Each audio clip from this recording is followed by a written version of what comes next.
Good morning, everybody. Welcome back to another episode of the Market Open. It is a Wednesday, November 27th, 8:46 a.m. Eastern Standard Time, and we have one day left before Thanksgiving here in the States. And I hope everyone's having a good morning. We are here to analyze the broader capital equity markets. We have got a decent amount of things to analyze. We got Palantir that's up in the pre-markets. Palantir is trying for those all-time highs currently right now. Where is Palantir? We've got Palantir at $66.68. So you're up 1.43% of the pre-markets. You know, Palantir was actually up yesterday, 1% after hours, and on the market close. None of us really knew why Palantir was up, but it was up. And I guess it was kind of signaling where it was going right here, up about 1.5%. in the pre-market. So that's what we got for Palantir. We've got Bitcoin that's making a little bit of a recovery right now in the pre-markets, 93,795, up 1.35%. And that is affecting some of the Bitcoin stocks that took a big hit yesterday. MicroStrategy being one of the biggest ones that fell almost 13% on Bitcoin, going down like 2%. So obviously the premium of MicroStrategy did collapse a little bit. And then we also have to talk about Deutsche Bank and Yardeni and other analysts on the street that are coming up with this new price target for the S&P 500, which is larger than where the S&P 500 currently is. Thank you, everybody, for joining. If you're just joining or if the stream started while I was talking about like Palantir and Bitcoin and you missed the first 30 seconds, it's because there's this weird delay on StreamYard that's getting worse by the day. I need to like legit email their team or try to figure out what's going on. I start the stream, and even though I started a minute late every day, because I don't know, I guess it's just a routine at this point. There's a 30-second delay from like when I start versus when it starts on YouTube, and that's kind of annoying. So we got to fix that so that it can just come immediately on onto the show. Gonna blame it on stream. No, I'm admitting I'm late, but I'm also admitting that StreamYard makes it worse, and so I'm talking to no one for the first 30 seconds. Like, good morning, everybody. No one even hears it. It's like, who am I saying good morning to? I'm saying good morning to no one other than myself. But we're gonna get that fixed and hopefully get it done. All right, so lots to talk about, lots to get into. Thank you, everybody, for being here today. Let's get started with the show. Cindy, Rock, Top Dancer, Alex, I'm Beneficial, Martin, Cap and Crunch, Tony, Andre, what's up? Neville, Sunny, Joseph, Silly, Cyber, Dean, Colorblind Collector, Razor, Areza, Stock Talk Insider. Amit doesn't love us anymore. No, Amit loves you guys. It's just freaking StreamYard. Always has this delay. Katie, Blonde, Georgie, June, William. Thank you, everybody, for being here today. We've got a lot of news to cover, a lot of stuff to get into, and a lot of exciting stuff to discuss from yesterday. Jason, Howard, Vasu, Phil. You should do a 30-second countdown at the start. Yeah, maybe we just roll an intro every time. And that's what gets us started. Maybe that's what we're going to do in 2025. Maybe we'll come up. I have a lot of plans for the show in 2025. I have a lot of plans, and I'm working like really hard these next 2 months. Well, basically all throughout November and December. So yeah, the last 2 months of the year to get things set up. But we're taking the show to another level. We're taking it to another level in 2025. All right. So let's get started with this. Yesterday, the S&P 500 closed at an all-time high. I don't know if anyone saw that. I know people were upset because Bitcoin tanked and like a lot of the Bitcoin proxies tanked and some parts of the market were down. By the way, we've got a blistering green pre-markets. The stock that's red is NVDA. I'll have some stuff to say about that. So we'll talk about that. But the S&P 500, 6,000. We closed at 6,000. Absolutely incredible. This was in the midst of the tariffs threats that Trump imposed last night that the futures got upset about, or 2 nights ago, and now, as of yesterday's close, they didn't really care. And towards the end of the close at 3:40 p.m., Israel and Hezbollah decided to come to a ceasefire agreement, and that also, I think, brought a lot of certainty and peace to the markets in regards to what's happening geopolitically. It's not like geopolitically everything's okay, but that's one piece of news that was good enough for the markets to say, you know what, things are actually maybe a little bit better around the world than we thought. And the S&P 500 closed at 6,000. Well, now you've got some new price targets. And we're going to go through 2 of them by 2 different firms, but it's the same price target. And I've come up with a little bit of a cheat sheet on how they're justifying this price target. So if you have this as your own personal price target, and someone asks, are you crazy? This is the way you could justify it. So we'll go through that in a second. But Deutsche Bank, 17% by the end of the year for 2025, 7,000 on the S&P 500. Couple things they say. EPS will be growing 11% in 2024 to 253 and potentially reaching 282 per share in 2025. Driven by a stronger economic growth cycle, restocking cycles, and higher spending outside of tech. He also points to improving corporate and consumer confidence as key factors. We're seeing in a lot of earnings, consumer confidence is actually doing very well, and it's showing up in the earnings. If you take 7,000 and you divide it by 282 in terms of the EPS, you get a 24.8. So let's call it a 25 PE on the S&P 500. And is it expensive? Yeah. But if you believe the growth is not stopping and these companies are executing and we are in one of the most transformational times ever, then it does seem like there is some momentum here to make this argument. The analysts also pointed to a range of factors driving the cycle, including a shift from destocking to restocking, a pickup in capital expenditure beyond tech, and a rebound in capital markets and M&A activity. This is why SoFi and the bank should do very well in 2025. Higher consumer and corporate confidence are also expected to play a significant role in this growth. So you've got banks finally coming out and saying, hey, we think the S&P 500 is going higher. We're not afraid to say 7,000. 7,000 is very psychological, just like 100,000 psychological on Bitcoin. But if Tesla, Amazon, Meta, NVDA, Palantir, all of these companies continue to grow and the catalysts don't stop and you get interest rates that get down to 3%, by the way, this 10-year starting to come down, maybe investors are not really having those fears about inflation as they did before, 4.25% right now, then that is a way you can justify 7,000 on the S&P 500. So let's take a look at what Ed Yardeni had to say about this. We'll talk about Dell and CrowdStrike and all the other companies that reported yesterday because there were some important results there. But here's his justification for 7,000 on the S&P. Real quick before we do that, quick macro data. Nothing too crazy today, but 213,000 people filed for unemployment this past week, below expectations of 215,000. So this is, I think, the almost fifth week in a row of expectations coming in lower for unemployment, which is good. That means less people are filing for unemployment benefits. That means more people have money, more people have jobs they can spend on the economy. And US GDP expectations for Q3, this is the first revision, came in at 2.8%. So we're growing about 2.5 to 3%. That's in line with expectations. That is good. The hope of a 7,000 S&P is that we grow beyond that 3% while inflation continues to come down. All right, here's Ed Yardeni on 7,000 on the S&P 500. Yardeni Research. And Ed, you are joining us on a morning where we have seen new highs once again for both the Dow and the S&P 500. What do you think of this rally that we're on? What kind of legs does it have? And what would you tell people in terms of where they should invest right now?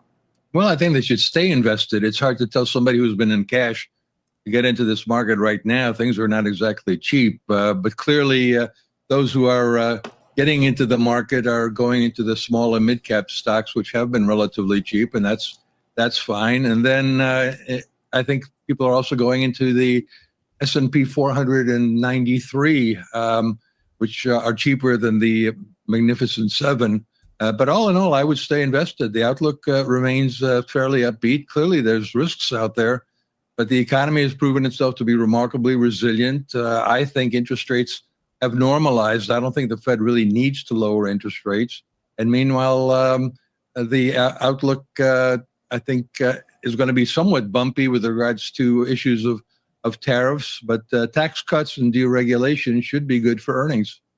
So the entire idea of, don't fight the Fed if the Fed is continuing to cut rates, that has been one thing that has driven this market. You think the baton's been handed off at this point to maybe a more business-friendly administration that's coming in, and the idea that corporations are going to be able to continue to earn pretty significant amounts of money. Absolutely. And not only that, I think that we are still in the early stages of a productivity boom. Productivity really was extremely low back in 2015. It was almost down to zero. And we've seen it go from 0.5% to about 2%. So we've seen a quadrupling of productivity since 2015. And I think productivity growth can go up to 3 to 4%, which... Okay, so that's really important. If productivity growth goes up to 3 to 4%, that means all these adjusted operating margins that we're seeing, like Palantir keeps showing up another 1% every single quarter, those are only going to go higher and higher and higher. And we saw this. Bank of America did a really good report a couple months ago on margin expansion 10 years ago, which is what Yardeni's talking about right now, and how they think that we are in the best time for further margin expansion, which means everyone's like, oh, well, 2025 is going to be really hard comps because, if if Google did 88 billion in revenue in 2024 in Q2, how are they going to do 95 billion, right? It's just really hard to grow. Well, maybe they don't have to grow as much, but they're just more profitable because their margins are getting better, and that will be rewarded by the street. Sounds delusional, but the reality is we've had productivity booms in the past, in the 60s, in the 90s, and they also showed productivity going to 3 to 4%. And this productivity boom probably has more going for it because the technologies that are out there lend themselves to being used by many more business kind of applications than we had even in the 1990s. You think this is entirely AI driven, or I mean, we're still pretty early in the AI run on things? Right. No, Becky, we've been calling this the roaring 2020 since the beginning of the decade, and so far so good. And it wasn't based just on AI. It was based on cloud computing. It was based on automation, robotics. There's a lot of moving parts here on the technology revolution, and they all coming together. But I think the key driver is a shortage of skilled labor, and technology is able to augment the productivity of workers. That allows for wages to rise faster than prices, which is actually what's been happening for the past year and a half. So all in all, I think productivity is really the story that's driven the economy so far during the roaring 2020s, and I think it'll continue to do so up ahead here. And I think deregulation helps, tax cuts help. We'll see where the tariffs go. They could be that bump in the road along the way, but I think we're heading to 7,000 on the S&P 500 by the end of next year, 8,000 by the end. Well, 7,000 to 6,000 is doable in my opinion, and then 10,000 by the end of the decade. So that's 7,000 2025, 8,000 the year after, and 10,000 by the end of the decade. Now, to Yardeni's credit, what he's been saying since 2020 is that we are in the roaring 20s. And if we are indeed in the roaring 20s, well, then one could imagine the roaring 20s are going to roar. And this is my 5-bullet cheat sheet, which I wrote up right now on a Google Doc that I'm going to share. So it's not really that professional, but this is what I've been thinking about all morning. This is how you justify 7,000 on the S&P 500. Okay. Very simple. Number one, new verticals, robotics, FSD, AGI. These are let me add eVTOL. These are brand new things that are starting to take place in 2025. We have some updates on robotics we'll talk about in a little bit. I think those new verticals in and of itself can justify just more optimism and potential and like liveliness in terms of the broader global economy, and definitely the United States. As you can see right here, robotics and FSD, those are two things that kind of exclusively belong to one company. Not robotics, but humanoid robotics belongs to one company, which is kind of Tesla right now. So two of the biggest verticals, I think Tesla's going to dominate. So I think that kind of lets you know how I think what could happen to Tesla in 2025. Then you have margin expansion. What Yardeni was talking about. This is all of AI. AI leads to more margin expansion, more productivity. That leads to better EPS. You get better earnings. You have better multiples on earnings per shares. That should lead to stocks going higher as margins expand and EPS and PEs expand. Then you have lower rates. That helps small caps. That should be great for IWM. Then you have M&A and IPOs. That helps financials. And then you have White House that is supporting crypto. That helps Bitcoin in the crypto economy. This is it. I think these 5 things is what you need to be bullish on, or what you need to justify being bullish on the S&P 500 or the broader market in 2025. And are there like bear cases and things that could go wrong with it? Sure. But like those 5 level macro things, I think that the similar version of those could have been said in 2023. Instead of AGI, it would have been LLMs, right? And you would have replaced lower rates for rates pausing by July 2023, because then that would let you know, all right, well, then we're going to start smoothing out. So like there's so many things you could have mixed and matched over the past 2023, 2024, but now going into 2025, the big fear is, can we do it again? Can we do a three-peat? Can we get that 3rd year in a row? And again, I don't want to sound euphoric, but when I look at those 5 things and I ask myself logically, do those 5 things make sense for a bullish stock market? Not saying we can't have drops here and there, but like, is that long-term bullish in 2025? The answer is yes. I feel like the answer is yes. And as a result, I think that's important. FSD, full self-driving, for those that are asking.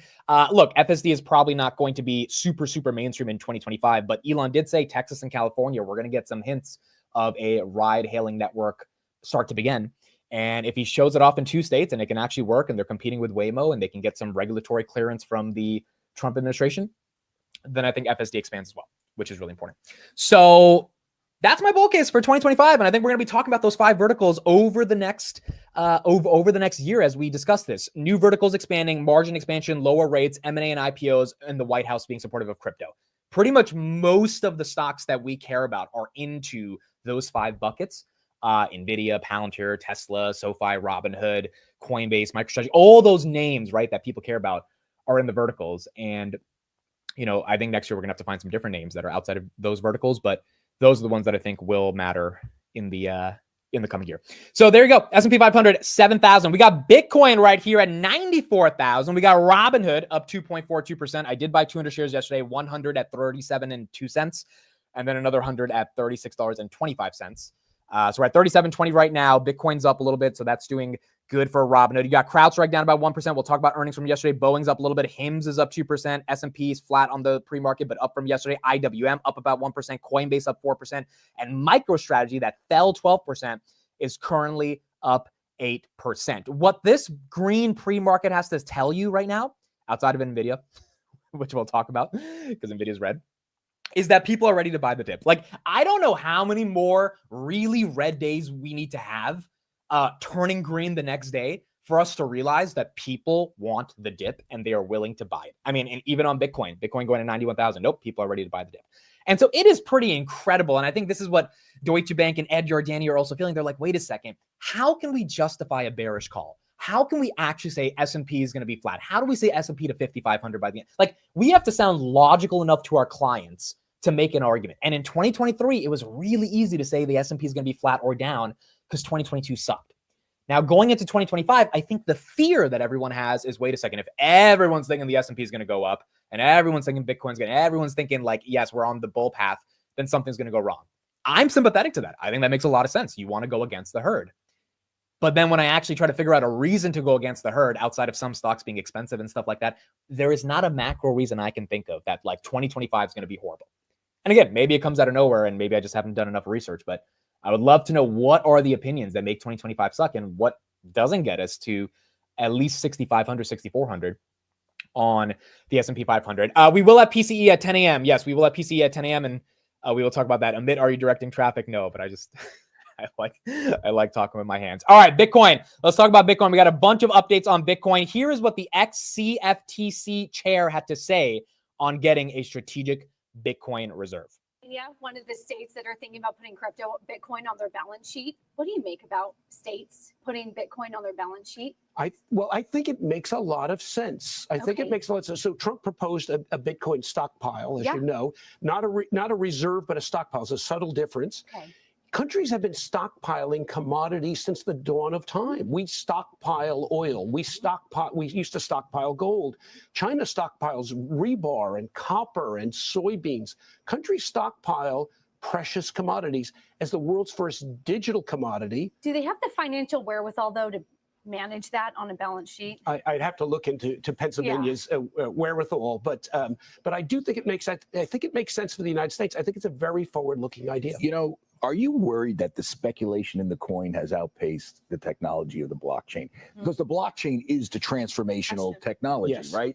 The coin is the facilitator. It's like the juice that goes through the system, but you need a system. The system, I still haven't bought a slice of pizza with Bitcoin yet, or I don't know any. But, I mean, what's going on, Charlie?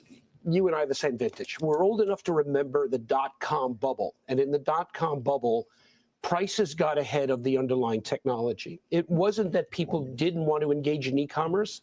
They didn't want to do it using dial-up modems, and they didn't want to do it putting their credit card information to a dodgy website. It took the arrival of 4G and 5G technology, took the arrival of PayPal and other utilities, took the arrival of Amazon delivery to make e-commerce a reality. The price always gets ahead of the underlying technology, but then the underlying technology catches up. And the fact that someone who's like part of the broader administration, former ex-government, is saying stuff that is this bullish around like the use cases of Bitcoin, whether you agree or not, it's pretty incredible. It's pretty incredible. Here's Senator Loomis talking about President Trump and the Bitcoin cabinet that he is assembling as well. These are all things that President Trump raised during his campaign, and he seems to be assembling a very pro-Bitcoin cabinet. His leadership understand the asset, not only just Bitcoin, but other digital assets and the opportunities for blockchain. And it then moves into the whole AI culture as well. So I see these things as being part and parcel of creating a 21st century economy that has its anchor in the United States. Now, Senator Loomis is the senator who said, hey, we need to set up a Bitcoin reserve. So again, going back to our verticals, by the way, one of the things I forgot to mention with AI, FSD, robotics, and eVTOLs is energy, right? So that's another thing, because to fuel all of that stuff we talked about, we need energy as well. So that's part of the S&P 500 bull case into 2025. And then what Loomis is talking about right here is that in order for us to be one of the most strongest nations, we need to be ahead of all the technology. We do not want other nations being ahead on blockchain tech. And that comes from a philosophical paradigm. Do you believe there's any value to blockchains and crypto, or do you believe there's no value? And I don't know, to be humble about it, I would assume there is some value, even if you don't believe in all the use cases, just because of the economy that's around it, the amount of people that are in it, some of the smartest people in the world, the Tim Drapers of the world, the Elons of the world, all of them are bought into the idea that, yes, there is value in Bitcoin. And more importantly, there's value in blockchains. Bitcoin's just the first mover on that blockchain. And in order for the United States to capitalize on it, the United States needs to be first. Now, because the United States was thinking of setting up a Bitcoin reserve, I think we talked about this yesterday, quickly on the market close, but we also have another country that's thinking of setting up a Bitcoin reserve, Brazil.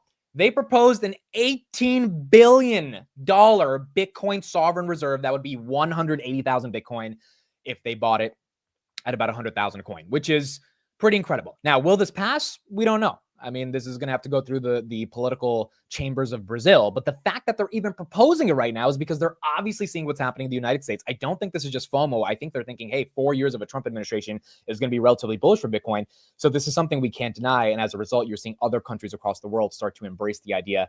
And that is bullish for the broader crypto sector, Bitcoin sector, and obviously the companies that benefit from cryptocurrencies doing well. Now, having said that, I'm super bullish right here, excited, amazing. Yes, Bitcoin, let's go, let's do it. This is something I'm not that bullish on. So the Hawk Tua girl, if you guys remember her, has announced that she is launching a meme coin, ticker symbol Hawk. The number said, I just paused you with your arms up in the air saying all and your eyes were crossed and looked goofy as hell.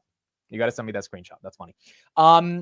This is stuff that makes me a little scared about what's going on right now. Now, why does it make me scared? It's not because I don't think celebrities shouldn't have the ability to create their own meme coins and like monetize their own communities. I actually think that's like a benefit of blockchain technology. And if you really believe in the Hawk Tua girl and believe in her future success, it's kind of like investing in her, right? Like if you buy the Hawk Tua coin, her brand goes higher, the coin theoretically goes higher. And if she becomes like the next Kim Kardashian, multi-billionaire with fashion and all this stuff, then that Hawk Tua coin in like 10 years should be worth more, right? I think like philosophically that makes sense and people should be allowed to do it. The problem is I've never, and I would love an answer from the chat. I have never seen an example of a celebrity launching a meme coin that is actually creating value for the community, that is actually creating a philosophy, a vision around the community, that's actually like building something of momentum and of strength and of something that matters. Usually it's a rug pull. And so this, you know, to balance my bullishness on the crypto ecosystem right now, this is something you see when things get really frothy, because if there is enough money in the system to buy Hawk Tua, then there's probably a little bit too much money in the system. What is the resolution to this? I don't know. I mean, we might just be in a bull market for crypto over the next 4 or 5 years, and it doesn't matter. And these meme coins will go up and they'll go down, and people will lose money, people will make money, and they'll just put it back into Bitcoin. But I don't like seeing it. I don't love seeing it. Obviously, it's not the most bullish thing in the world. Regardless of that, I do think crypto is in a bull market, and you're seeing a lot of momentum. Crypto prices right here on Bitcoin, 94,000. Nice recovery. We fell all the way yesterday to almost 89,000. We were like 90,100 or something. And they were about to ruin Thanksgiving. We do have Thanksgiving tomorrow. Hopefully we hold suit. But 94,000 right here. As a result, you've got MicroStrategy up 7% in the pre-markets. Coinbase is up 2%. Robinhood up 2.47%. Let's check on the Marathon, the miners. Marathon right here up 3.4%. And then CleanSpark right here up 4.3% as well. So Bitcoin's doing good. Broader Bitcoin proxies are having some momentum. And maybe 100,000 by Thanksgiving. I doubt it's going to happen, but at least we are closer to it than we were from last night. I'm not launching a Bitcoin. That is not happening. A Bitcoin allows you to own your own personal cowbell, handcrafted in Massachusetts. Yes, exactly. That would happen. Or the Mayo coin. Goodness gracious. How is this different from Dog with Hat and Doge and shit? Okay, so that's a very good question. So it's not. The Hawk Tua coin is not different from Dog with Hat or Doge. However, Dog with Hat is not based on some celebrity, right? It's not like this narcissistic, egotistical personality in the middle of the coins that are then being traded on the likeliness of the personality in the middle. It is literally a dog with a hat. And I know that sounds stupid, but what that means, it is quite literally a meme. There's a really good, I'm I'm going to try to link it before the show ends. There's a really good PhD professor, I think they're from Harvard, that wrote this article a couple of years ago around what memification is. And going deep into it, memification is just the ability to capitalize on attention.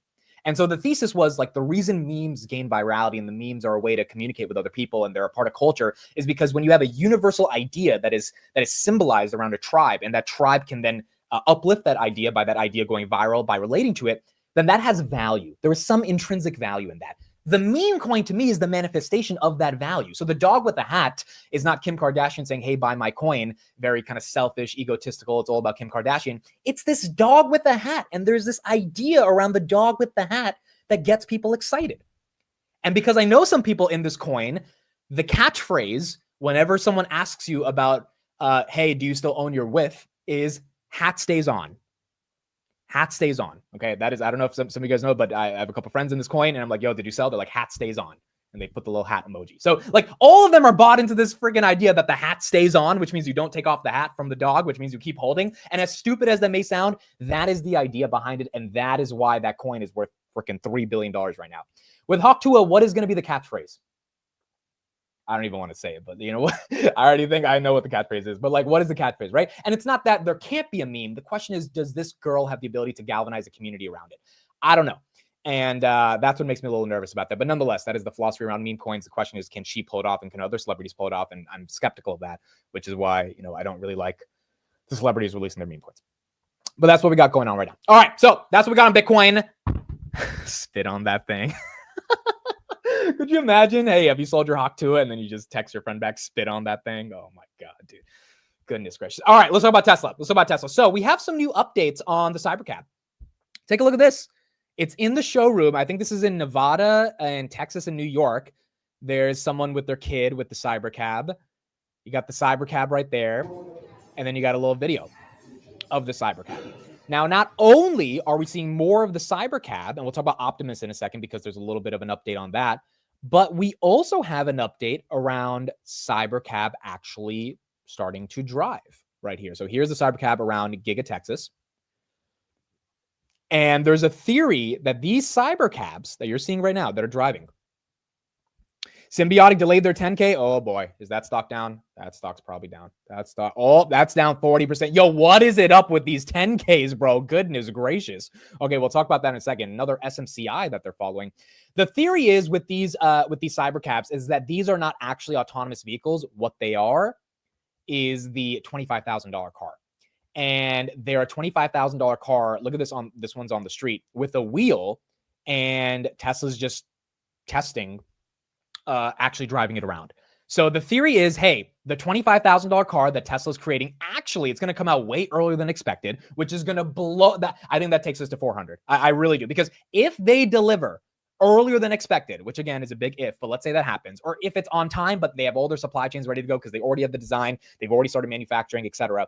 And you can pre-order a Model 2, Model 4, whatever they're going to call this, right? $25,000 car, $30,000 car.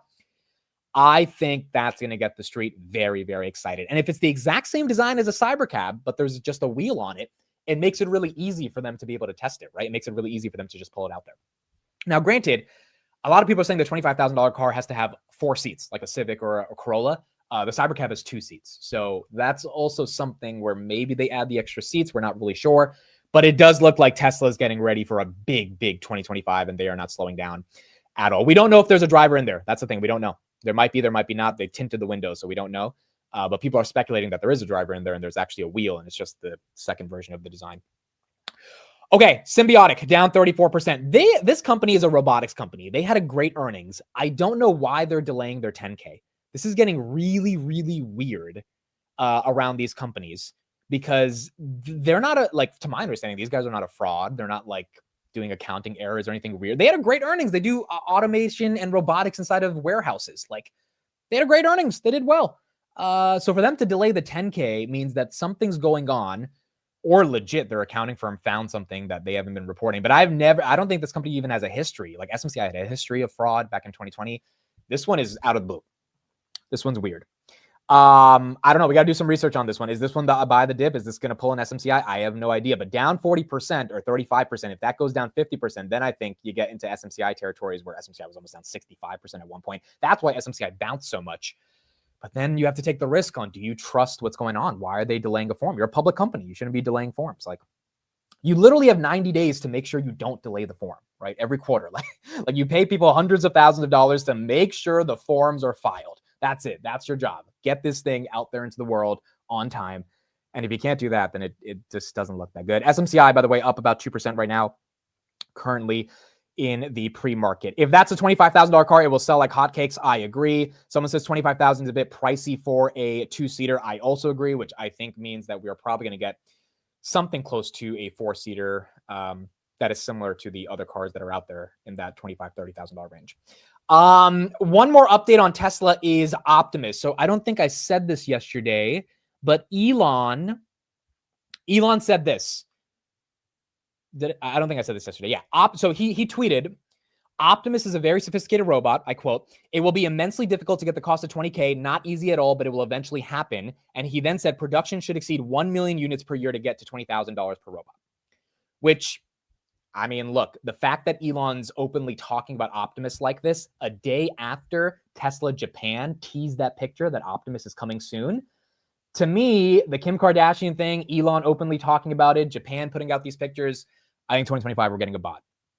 I think we're getting a bot. And I will say, I don't think anyone, including myself, is bullish enough on these bots. We may be a little early on the bots in terms of the timeline.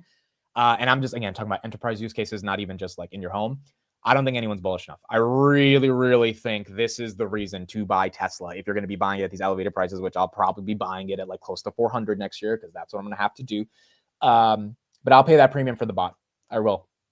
I think it makes a lot of sense. And then when you got FSD converging with the bot, along with that Gen 2 vehicle or second generation, whatever you call it, $25,000 vehicle, I think there's going to be a lot of momentum for Tesla. So I think that's going to be really important for Tesla. Where's Tesla right now? Now, Tesla was excluded from that California EV tax credit, which took it down 4% this week, currently up about 1%, 341. The fact that Tesla's even holding the 340s, bro, or the 330s, if this thing was at 200 before Trump, or like it was at 230 before Trump got elected. This is pretty incredible. It reminds me of Palantir, right? Palantir holding the 60s. These are elevated ranges for both companies, and the market does not care. They are ready to pay a premium because they believe that these companies are generational companies that are actually executing, and they're willing to pay just a bit more.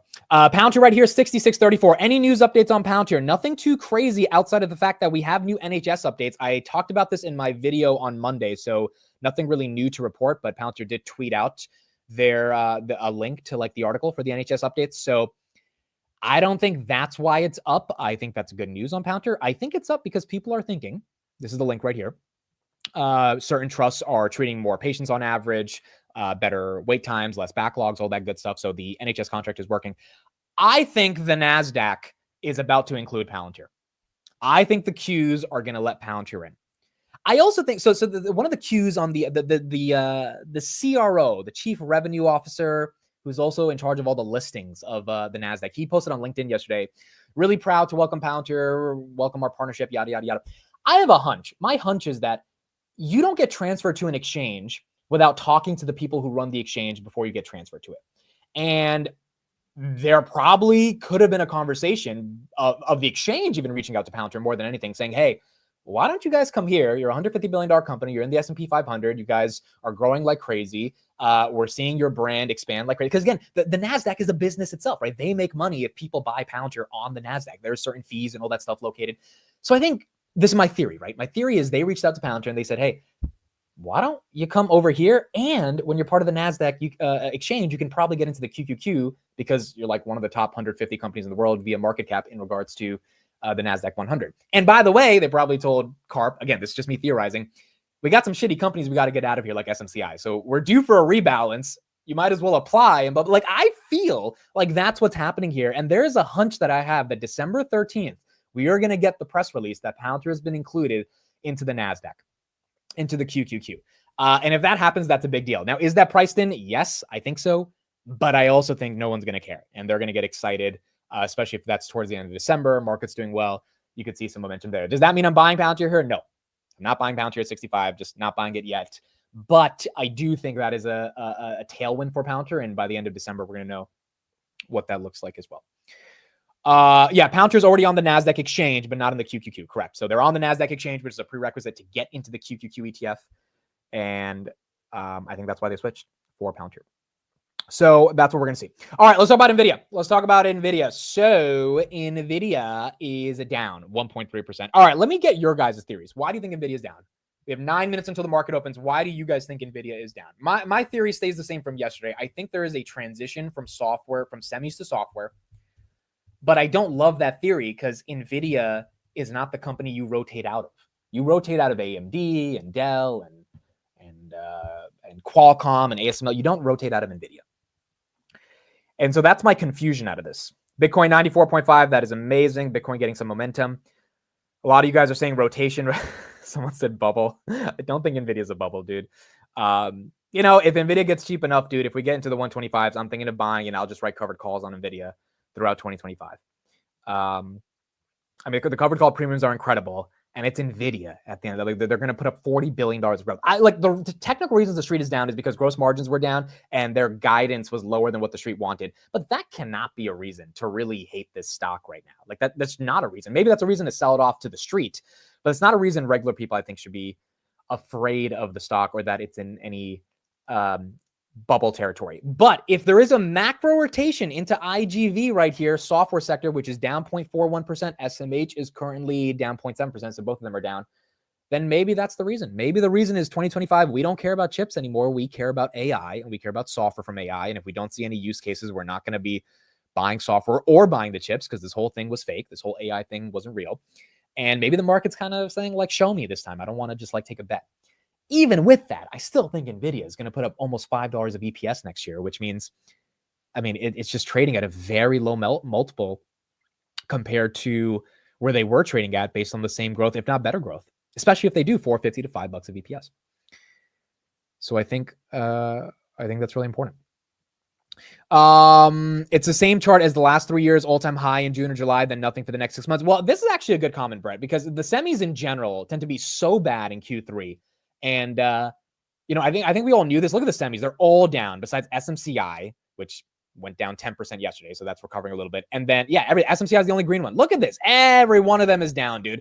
We've got a pretty green pre-market. S&P 500 is at all-time highs. NVIDIA, AMD, SMCI, Intel, ON, ASML, Broadcom, Qualcomm, TSM, Marvel, ARM, Lam Research, Dell, Micron. Dell, by the way, down 12%. All of them getting hit. I don't think it's about just taking profits. Taking profits would see the entire market. By the way, guys, I contacted Robinhood yesterday because I don't have the profit and loss feature yet. And I said, hey, can I know what's my realized profit and loss? I had a number in my head. I was like, okay, this profit. They sent me the number. I had to re-message them. I was like, hey, Nate. The guy's name was Nate. I was like, Nate, like, are you sure? I'm a little confused. Is this like the net? And he was like, yeah. And I was like, and this is short term, right? He was like, yeah. And I was like, thanks, Nate. I appreciate it. So yeah, this is going to be 2025 is going to be my first big boy year of paying something to Uncle Sam. But nonetheless, I don't think it's tax harvesting because you would see the broader market take a hit, not just semis. It's like literally only semis right now. And so I don't know. I think it's rotation. Could be wrong on that. But I don't think it's reasonable to rotate out of NVIDIA. Maybe some of these other names. Like, honestly, I don't care a lot about the other semis. Like, I don't really fully understand their moats. Dell doesn't really have a moat to me. SMCI doesn't have a moat. Intel's a recovery play. ASML, they're down from 1,000 because they're down 50% on their bookings. ARM is just like the most overvalued stock in the world to me. I've been wrong on that all year, but you know, it was at 180. Now it's at 134. These companies are not that exciting. They're picks and shovels. A lot of them have bad gross margins because they're hardware companies. NVIDIA is the only one that's like the darling child. And right now it's being grouped as the ugly stepchild. And it shouldn't. Because it's NVIDIA. So, but I think it's getting grouped in with the broader semis. And so I think we're going to have to see how the market interprets it over the next few months. Amit, get that LLC start writing off. I've had an LLC since I was in college. I've been writing off stuff since college, but next year the write-offs are not going to help, bro. It's one of those things in a bull year, you're reminded that Uncle Sam actually controls your destiny. And you got to pay up. Speaking of Uncle Sam, we got some clips from Marc Andreessen from the Joe Rogan podcast. Marc Andreessen, one of the biggest venture capitalists in the world. He's been a Democrat his whole life. He endorsed Trump, and this is the reason why he endorsed Trump. Media. The AI thing was very alarming. We had meetings this spring that were the most alarming meetings I've ever been in, where they were taking us through their plans, and it was like, what kind of, can you talk about it? Basically just full government control, like this sort of thing. There will be a small number of large companies that will be completely regulated, controlled by the government. They told us, they just said, don't even start startups. Like, don't even bother. Like, there's just no way. There's no way that they can succeed. There's no way that we're going to permit that to happen. Wow. Yeah, they said this is already over. It's going to be 2 or 3 companies, and we're going to control them, and that's that. Like, this is already finished. Oh my God. Yeah. No, when you leave a meeting like that, what do? You go endorse Donald Trump.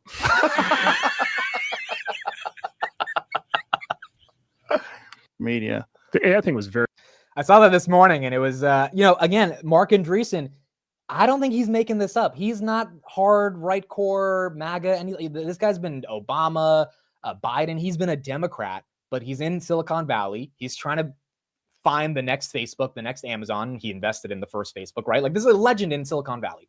He's trying to find the next AI companies that are going to take over the world and compete with big tech, which, by the way, uniquely in America, that's very important to be able to give this random kid $3 million so one day he could be bigger than Google. Like, that's a unique phenomena that's in America. It is very hard to replicate that culture. And in his meetings with the Biden administration, they're like, don't even worry about it. Don't even try it. That's scary. And that could get you to move to a different side really quickly, even if you don't agree with all the politics of the other side. So I think, so he further goes on in the interview to talk about how he's so relieved that Trump won because it almost feels like business is back in America. And that's another reason I think the market's doing well, because he's not alone thinking, all right, business is back. We've got momentum. We've got an administration that supports business. We've got an administration that actually cares about advancing new innovations. And as a result, it's hard to bet against America over the next 5 years if you think that's going to happen. Will there be pullbacks? Of course.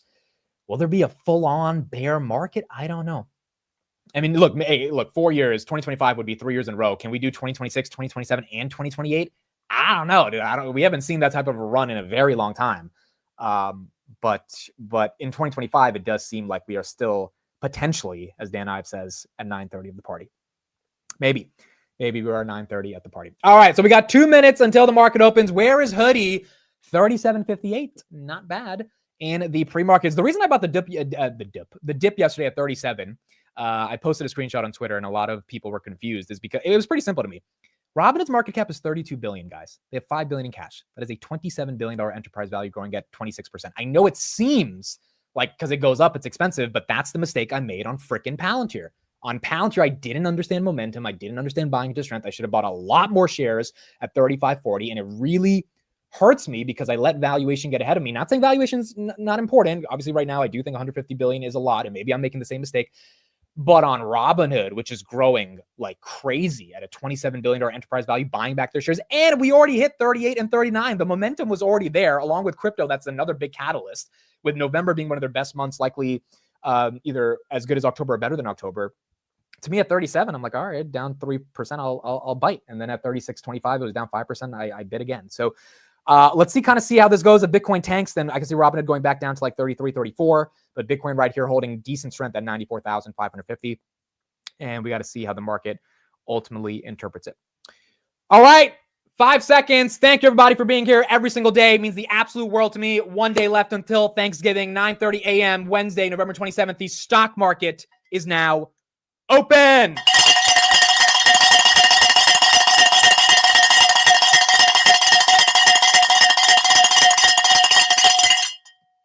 Wake your ass up. Here we go. Robinhood opens up 3.19% of the day, $37.58. Palantir, $66.32. I think Palantir wants 67. And then let's see if we can get 67. Can we go back to 68? Or either we're going to be sideways like we've been over the past couple of days, or we actually make a little bit of a run here and we try to get back into the 67s. Robinhood right here, 37.59. S&P opens slightly flat on the day, down 0.06%. NVIDIA, wow, down 2% on the day. NVIDIA getting a little hit. Tesla up about 1%. SMCI up 2%. CleanSpark up 5%. Marathon up 5%. IWM up 1%. Small caps, it looks like they're in season. MicroStrategy recovery from 338 to 381.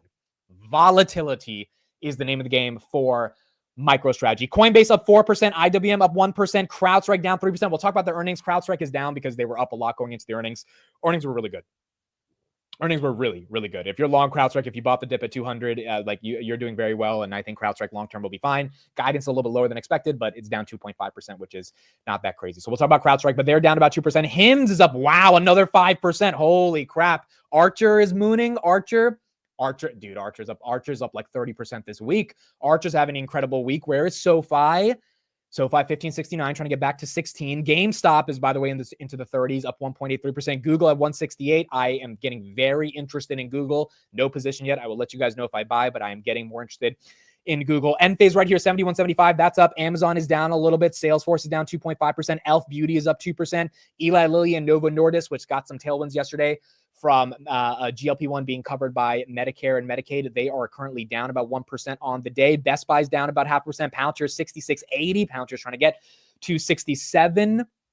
We didn't touch 67 yet. We're at 67, 66, 67, trying to get to 67. Robin at 37.44. SoFi 15.69. Archer up 7%. NVIDIA still getting hit, now below 134 at 133.98 right now.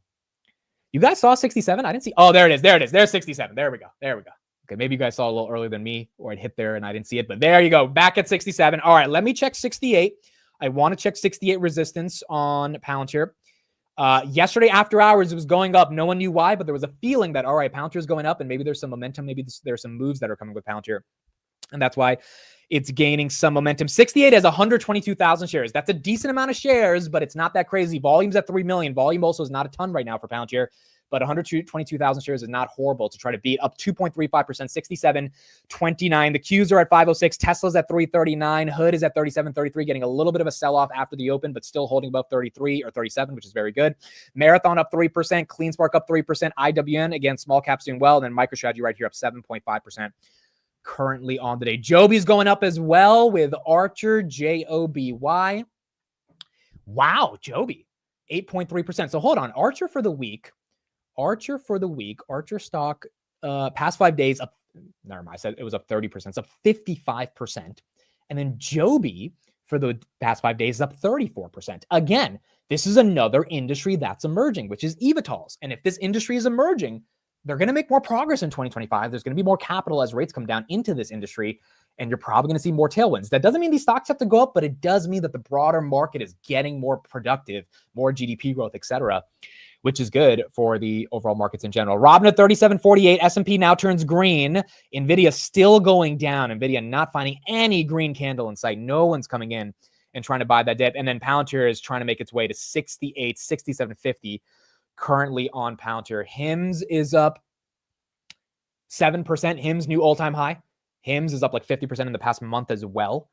And it's up almost 100% from the lows at 17, which is not bad. Victoria's Secret. Yeah, this one, we were talking about this yesterday on Technical Tuesday. Victoria's Secret as well was up 30% this month, as Dougie says right here. Currently up 2% on the day. Oh, Rocket Lab. We didn't even look at Rocket Lab.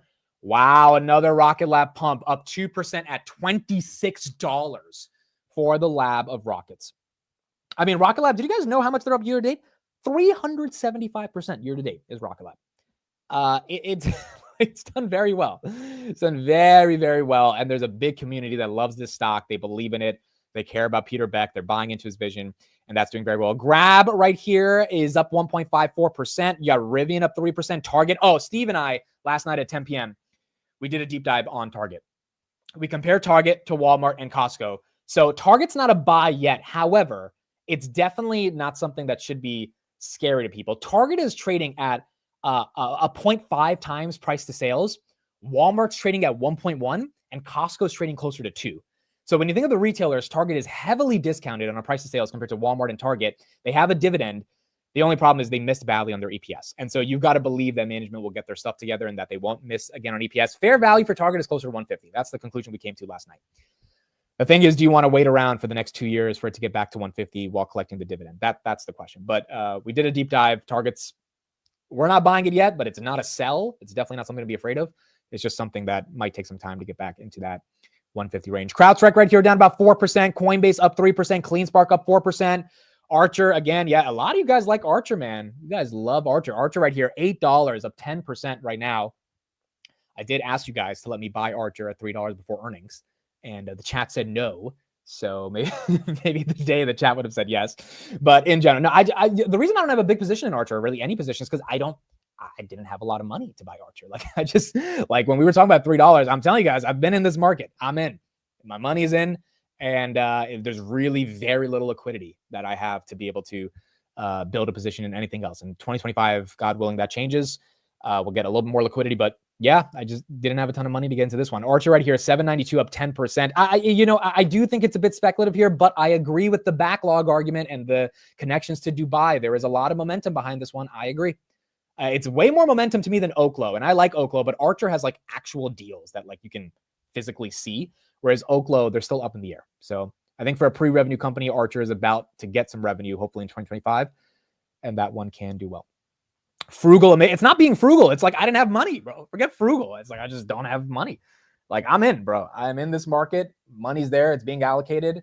And there's just not a lot of money I got to do more selling, right? I just don't want to do any selling right now. So 2025, we will see kind of how this looks like. Iran is at 19%. Okay, so Iran is a Bitcoin miner for those that don't know this company. Why are they up? My theory is that they said on their press release, we are looking to alternative funding instruments. That was the verbatim quote around expanding our business. To me, that sounds like convertible note.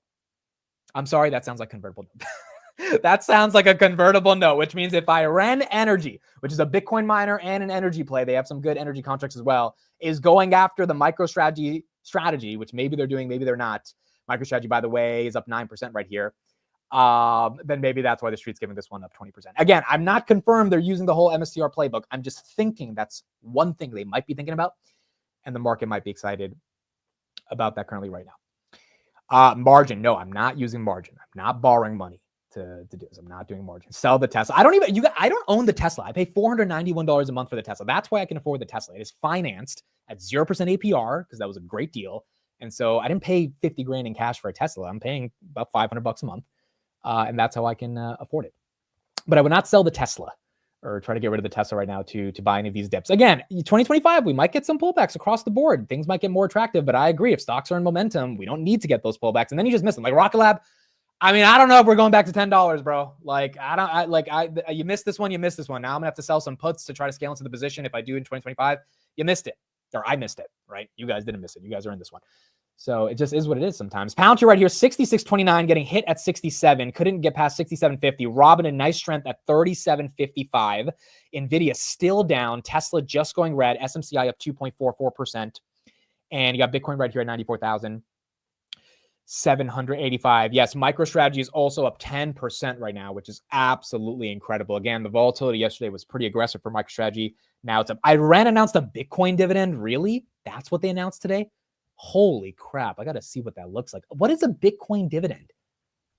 Are they legit paying their shareholders in Bitcoin? There's no way. That would be, their price target got raised to 16 by HC Wainwright.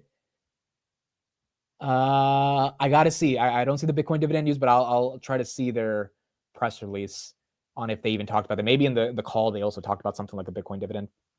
That would be wild. That would be wild if they're actually giving a dividend in Bitcoin. Where is HIMS? Oh my God. Speaking of another one that we missed, HIMS, or that I missed, HIMS, 11%. 11% on HIMS. Everyone that was saying Amazon was going to kill them, that has just not happened. It's just not happened. At least not now. At least that was, that it's so interesting. That headline was wild. And that headline got this thing to really take a retracement. I mean, from $30 to freaking 17 right here. And now the headline's like, well, yeah, Amazon competes with a lot of people, so who cares? And that's it. And the sentiment changed. Boom, you're back up. Now, granted, HIMS is so volatile, it could be down 10% tomorrow. This one really is a volatile name, but you are making new all-time highs on HIMS. HIMS stock right here, year to date, 257%. They're now outperforming Rocket Lab. Rocket Lab currently year to date is 387%. Where's Hood year to date?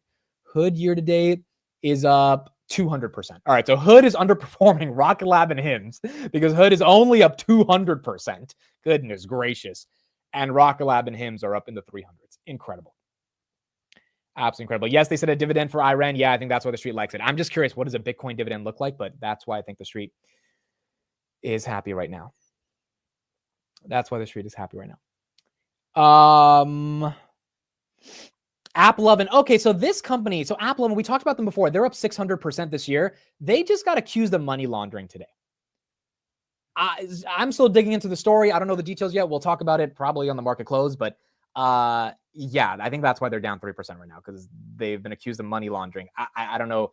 Like the market cap went from 20 to 100, and the argument that some people are making is that they were money laundering, and that's how the market cap. Like I'll look into it, but regardless, even if they were money laundering, I mean, whoever owns this thing, you're up 600%. So this one also has been one of the best tech stocks that we've seen currently today. ET, yeah, that one's been doing well. Energy Transfer. One thing to know about this, guys, if you buy this stock, and this is very important to understand, you cannot file your taxes because you need a K1 form, which is a very specific form that ET gives out via in the energy sector. And so if you buy the stock and hold it, based on the dividend you get and based on the forms you need, you can't file your taxes until you get this form by ET, which means you're going to have to reach out to the company. The company will reach out to you to give these forms to your accountant. So for anyone who owns this name, just remember that it will be a little additional burden on your taxes because you have to file a specific form based on the way this company operates. But they're up 30% and they pay a nice 7% dividend. So maybe you don't care too much about that form. Again, talk to your accountant on this, but from my understanding, ET, you have to file certain forms if you own the name to do your taxes. So that's just one thing to think about on this name. MicroStrategy right here, 386, Target 127, Joby 849, SoFi. SoFi is not getting over 16. It's getting a lot of hurdles at 16. Oh, we have some new short floats out on 16. Not if it's in your Roth. Well, yeah, if it's in your Roth, then I mean, you're not really paying taxes. So then that's fair. But if it's in your taxable account, then I believe that's correct. We have the new short floats. SoFi shorts have covered, folks. SoFi shorts have covered. Take a look at this. Take a look at this. Remember how it was 170 million shares sold short? Yeah, that's down. 148 million. Take a look at that. That's down. 170 to 148 million. The percent of float still sold short is 14%, but it's down from 18%. And so that's the covering we're seeing on SoFi. If we get more covering, SoFi's going to 20. If you get even another 10 or 15% of these shorts to cover, so call it 50 to 70 million shares, we are going to get, I think, more momentum on SoFi. It's going to happen. And so I think that's a positive sign. And now we just have to see if that continues. Let's check Palantir because I haven't checked Palantir yet. This just came out last night. Palantir shorts are slightly down 0.07%. That's crazy, right? The fact that Palantir is trading at 150 billion market cap and there's so many people saying Palantir is the biggest bubble in the world and the short float is going down. I know it's a slight decrease, 0.07%, but the fact that it's going down means that people are scared to touch Palantir, bro. Like SoFi is more shorted than Palantir. And I think all of us can agree that Palantir is obviously a bit more expensive than SoFi, but people are scared of Palantir. This might be the reason why Palantir is up and it's not letting go of the 60s because people are just scared of shorting it. Let's check Hood. We got an increase. Okay. So the shorts are getting more excited on Hood. The percentage float is now 4%. Shorts increased by 20%. So I think shorts are betting on Bitcoin potentially having some volatility and Robinhood going down. Shorts are up about 20% on that. Again, I think a lot of the shorts really don't understand the Robinhood thesis, which is kind of why they've been wrong the whole year shorting. But short float on Robinhood is 4%. And let's check Tesla right now. Is Tesla up or down? Tesla is down 2%, 3% of the float. And then let's do Oklo. Oklo right here is up 5%, 22% of the float. So for some of the main names, short floats have gone down. For some of these other names, short floats have indeed gone up. SoFi right here, 1573. Rocket Lab, 2614, up 3%. MicroStrategy up almost 10%. Robinhood, 3757. Palantir, 6624. SoFi currently at 16. Tesla, 340. SMCI, 36. SMCI now 5% on the day. Where is NVIDIA? Are we still red on NVIDIA? Wow. SMCI up 5. NVIDIA down 2. Hard to explain the NVIDIA thing outside of a software rotation. That's the only way I can explain it right now. Marathon up 8%. Again, Marathon and MicroStrategy, it is a roller coaster. Right? We've seen 26 like 3 times over the past week. We saw it on Friday last week. So the fact that we're just coming back to it, it just proves how unbelievably volatile these names are and their premiums are against these bases. What's the short on Rocket Lab? Yeah, let's check Rocket Lab. RKLB. Put in the chat if you're buying Rocket Lab right now. How many of you guys are buying? I bought Robinhood at 37, so I'm buying into strength. How many people are buying Rocket Lab? Got a lot of people that are up good on Rocket Lab. How many people are actually buying more of it?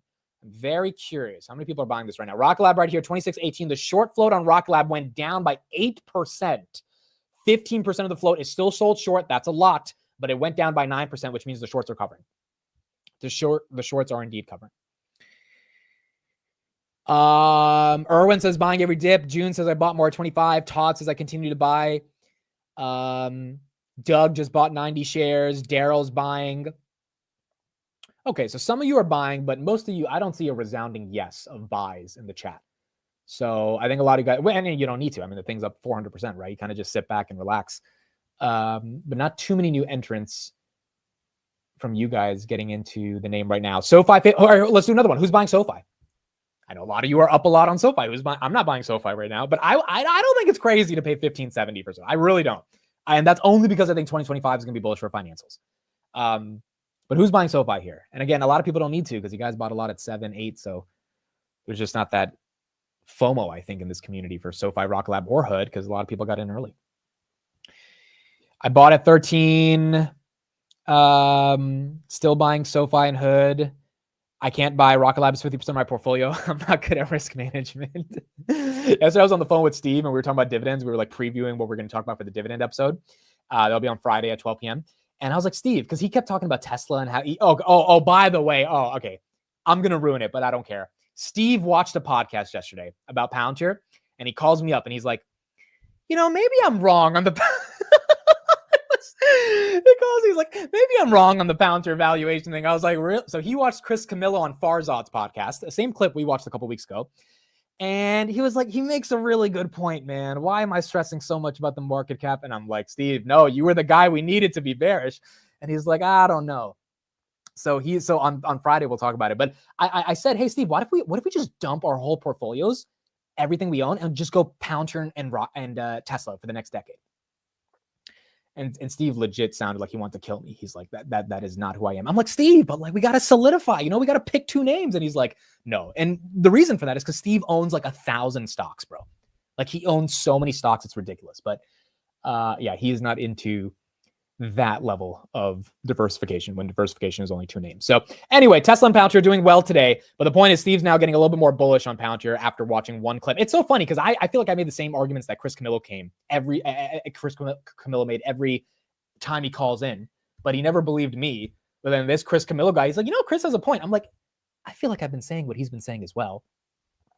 But nonetheless, Steve seems like he's getting more bullish. Now, Steve's not buying Palantir. He's not buying Palantir, but he's starting to get a little bit less bearish on just the valuation.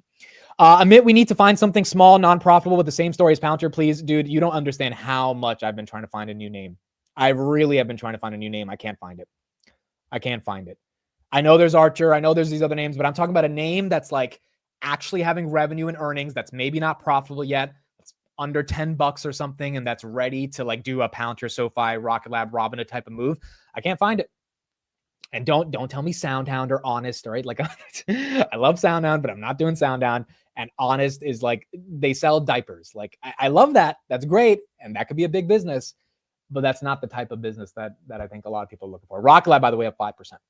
It sounds like Grab. I love Grab. I bought more Grab yesterday. The problem is Grab is a $20 billion market cap.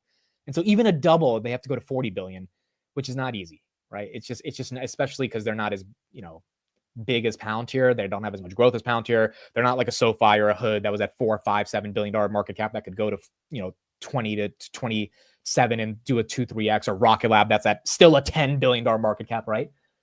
There's not a lot of names out there. There's just not a lot of names out there. See, some of the I just don't like some of these names. Fubo, I don't like that name. I don't like Media. A Grab, again, I like Grab, but it's a $20 billion market cap. ABCL is way too risky. It's a biotech. Rivian, I don't think they're getting gross margins on their vehicles. Oh, by the way, we have an update on Rivian that ties to Tesla that I forgot to mention. So the Biden administration is giving Rivian some money, and people believe that it's kind of political. I don't know if it's political. I'm just reporting what it is. But this is Vivek Ramaswamy's take into account. Vivek is obviously biased. But what he says right here is Biden is forking over $6.6 billion to EV maker Rivian to build a Georgia plant that they've already halted. Now, his argument for why it's bad is that one justification is the 7,500 jobs it creates, but that implies a cost of $880,000 a job, which is insane. This smells more like a political shot across the bow at Elon and Tesla. I don't know if it's political or not, but like, yeah, $880,000 a job kind of sounds ridiculous because those are not tech jobs. Those are blue collar jobs. They're probably not going to be paid $880,000, and $6.6 billion to build one EV plant on a company that can't even make a profit on their EVs. Like, why? Like, how are you propping up an EV company that is not profitable and that has yet to show a profit? And that said in their guidance, they're probably not going to be profitable for a while, which, by the way, that doesn't mean the stock can't go up, because you could argue the stock is oversold, whatever. Rivian right here up 6.4%. But it is wild, and they're up 6.4% on the 6.6 billion they got.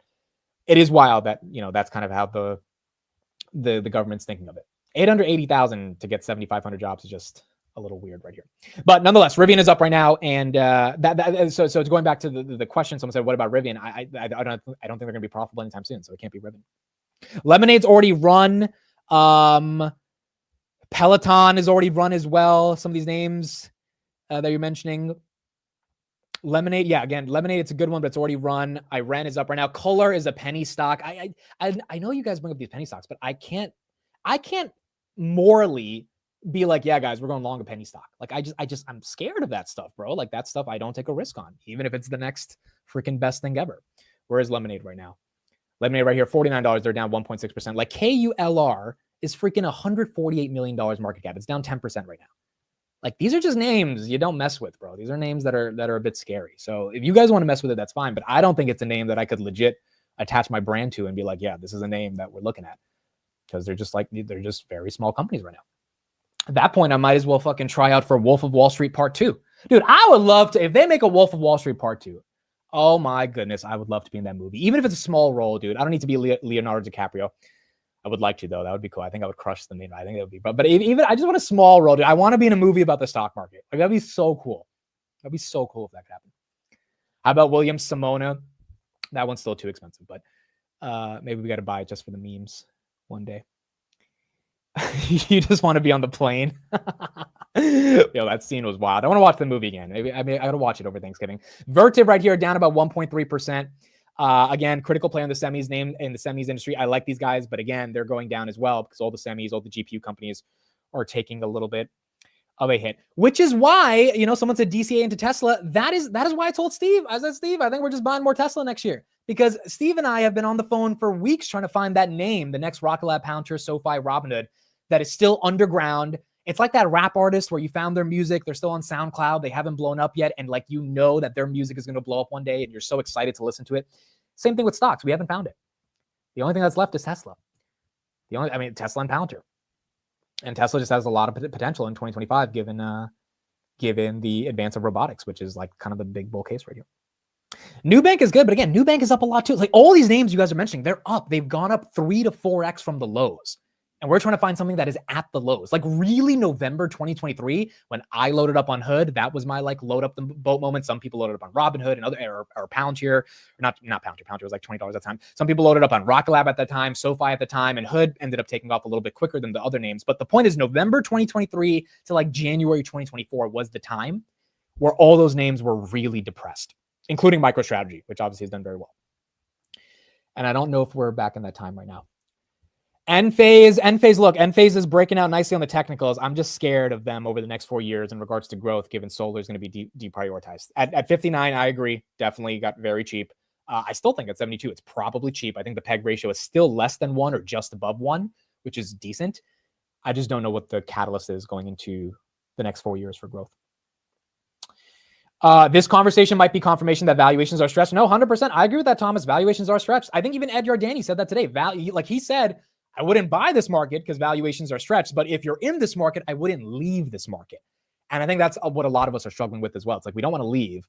But like when I said, hey, who's buying Rocket Lab? And there's like 2 people that say it's like, all right, well, that's the point. People don't want to buy these names after they run as much. But new people that are chasing, you know, it's like we all drank the liquor straight. These guys have to drink the liquor with a chaser.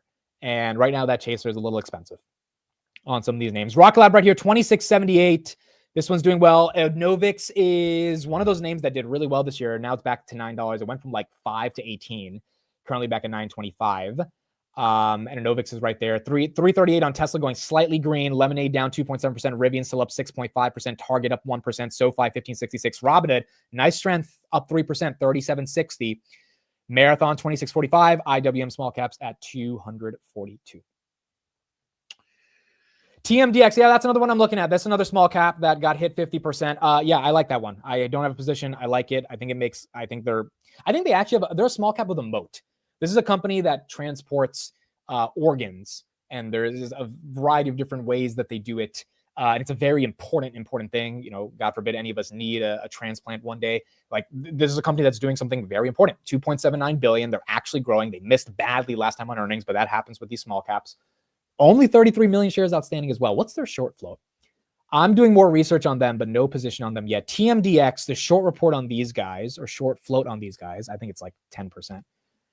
27%. Yeah, well, that's another reason the shorts are winning right now after that last earnings. So that could also be a reason why TMDX is down currently right now. Look to Europe. It's like 22 levels there. So I actually saw a chart this morning of Europe being in 2022 levels.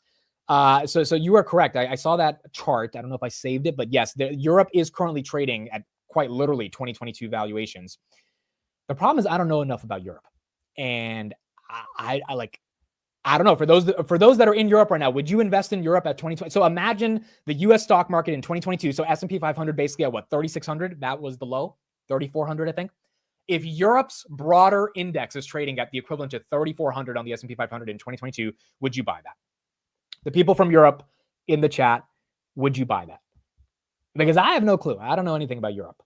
I really don't. And maybe I got to do more research on them. All I know is that innovation is not as strong as it is in America. Speaking of Europe right here, we got France. We talked about energy as well. France is considering a zero interest loan for new nuclear projects. This is bullish Oklo, but this is bullish broader nuclear energy, bullish uranium, etc., going into 2025. Okay, everyone from Europe is saying no. Wow, you guys are not loyal at all. There is zero nationalism here. All of you guys are like, nope, don't do it. Don't do it. Don't do it. 3 minutes until PCE. Okay, that could affect the markets. I forgot we got PCE in 3 minutes. Let me bring this up. We will take a look at where inflation is. PCE, yeah, okay, that's gonna be a big one. We get core PCE in like a couple minutes. Okay, that's gonna be important. All right, I have that ready to go. All right, so then if we're not buying Europe, then we got to buy the United States. And we got to find some better companies here. We invest in the US. We know Europe is government grabbing all of our money. Look, I'm not saying anything about that. That is the Europeans talking. I don't want to say anything bad about Europe, anything like that. But I think objectively it's true that there's just more innovation in the United States. There's just a lot of it here. And if that's the case, then, maybe we got to stay in the US. That's why I'm liking India and Argentina. And I'm like, all right, so the grab, right?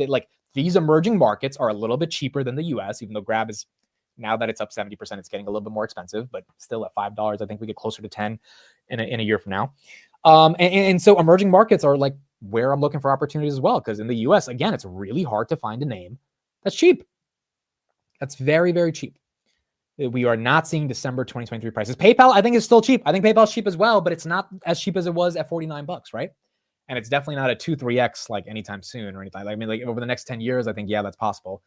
But I think PayPal's fair value is like 95, maybe 110 if we're being generous. It's at 85 right now, right? So and that's kind of okay. That means the market has done well. If we can't find these opportunities, PayPal right here at 87, that's like good. That means things have gone well. But it also means it's just harder to find new opportunities. Okay, so PCE, the market is expecting 0.3%. You can see right there, the market is expecting 0.2%. So if we come in at 0.3, that's a little bit hotter. If we come in at 0.1, that would be really good. If we come in at 0.2, that's okay. And for the index year over year, the market's expecting 2.3. If we come in at 2.2 or below, then that would be good. In 30 seconds, we're going to get it right now. Pending home sales are up 2% month over month. That's good, right? We're buying more homes. That's great. That's amazing. The market was expecting negative 2% on home sales. That's amazing. Mortgage rates did go down slightly, very slightly. So home sales up 2% month over month in America. That is good. People are buying some homes, even with these mortgage rates being elevated closer to 7%. I think right now it's like 6.86%. And now we'll get PCE. Now we got to get PCE. Here we go. We got to get PCE. Let's see. What do we get? Do we get below 2.3? That would be amazing. Can we get below 0.2? Where's the S&P real quick? S&P 500's at 600. S&P slightly flat. Oh, okay. We got 0.6% on the. Yeah, okay. We're hotter. We're hotter. We are actually no. We're in line with expectations. So 2.3 on the year-over-year price index. That's what the market expected. 0.2% on month-over-month. That's what the market expected. 2.3 and 0.2. 2.3 on the yearly. 0.2 on the monthly. Where's the market? Does the market hate that? Does the market love that? Market doesn't care. Market doesn't really care. Does Bitcoin love that? Does Bitcoin hate that? Bitcoin doesn't care either. Everything's flat. Everything's flat. All right, that's good. That's good. I mean, like these numbers shouldn't literally determine the fate of everyone's portfolios anymore. Wait, Hood? Where's Hood right now? Where's Hood? 3782. Okay, I guess Hood likes it. Yeah, I guess Hood loves it, bro. Not bad. S&P slightly down. I mean, yeah, dude, the market, I mean, so far they're not caring. Bitcoin doesn't care. Market doesn't care. That came in with expectations. Got a little red candle on Bitcoin, but nothing crazy. Okay, that's good. Do you guys remember in February where those numbers literally determined if our portfolio would be red or green for like the next week? Like it's like those numbers meant so much, and now it's kind of just like normalizing as it should. It will be. I will miss the press conferences next year. Like if next year the market normalizes and every word Jay Powell says is not as important, which I still think it's going to be pretty important because we're still lowering rates. I will miss those moments. Like I love Jay Powell. I love covering him. You know, so he's the next Fed chair is going to have his swagger, his aura, his personality because we're going to be covering him, and so.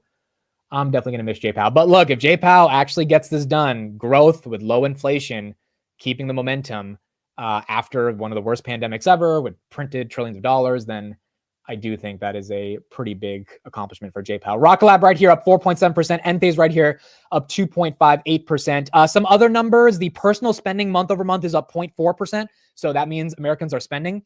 Personal income month over month is up 0.6%. Oh, that's not bad. Personal income in the United States increased 0.3% in October of 2024 over the previous month. That means Americans are making some more money. That's not horrible. I mean, that's not horrible at all. That's good. Robin at 3790. Yeah, Robin are doing well right now. So that's not bad. Why is NVIDIA red emit? Again, we're thinking NVIDIA is getting switched for the software plays. That's my small thesis. Maybe there's something else to it, but that's what we're thinking.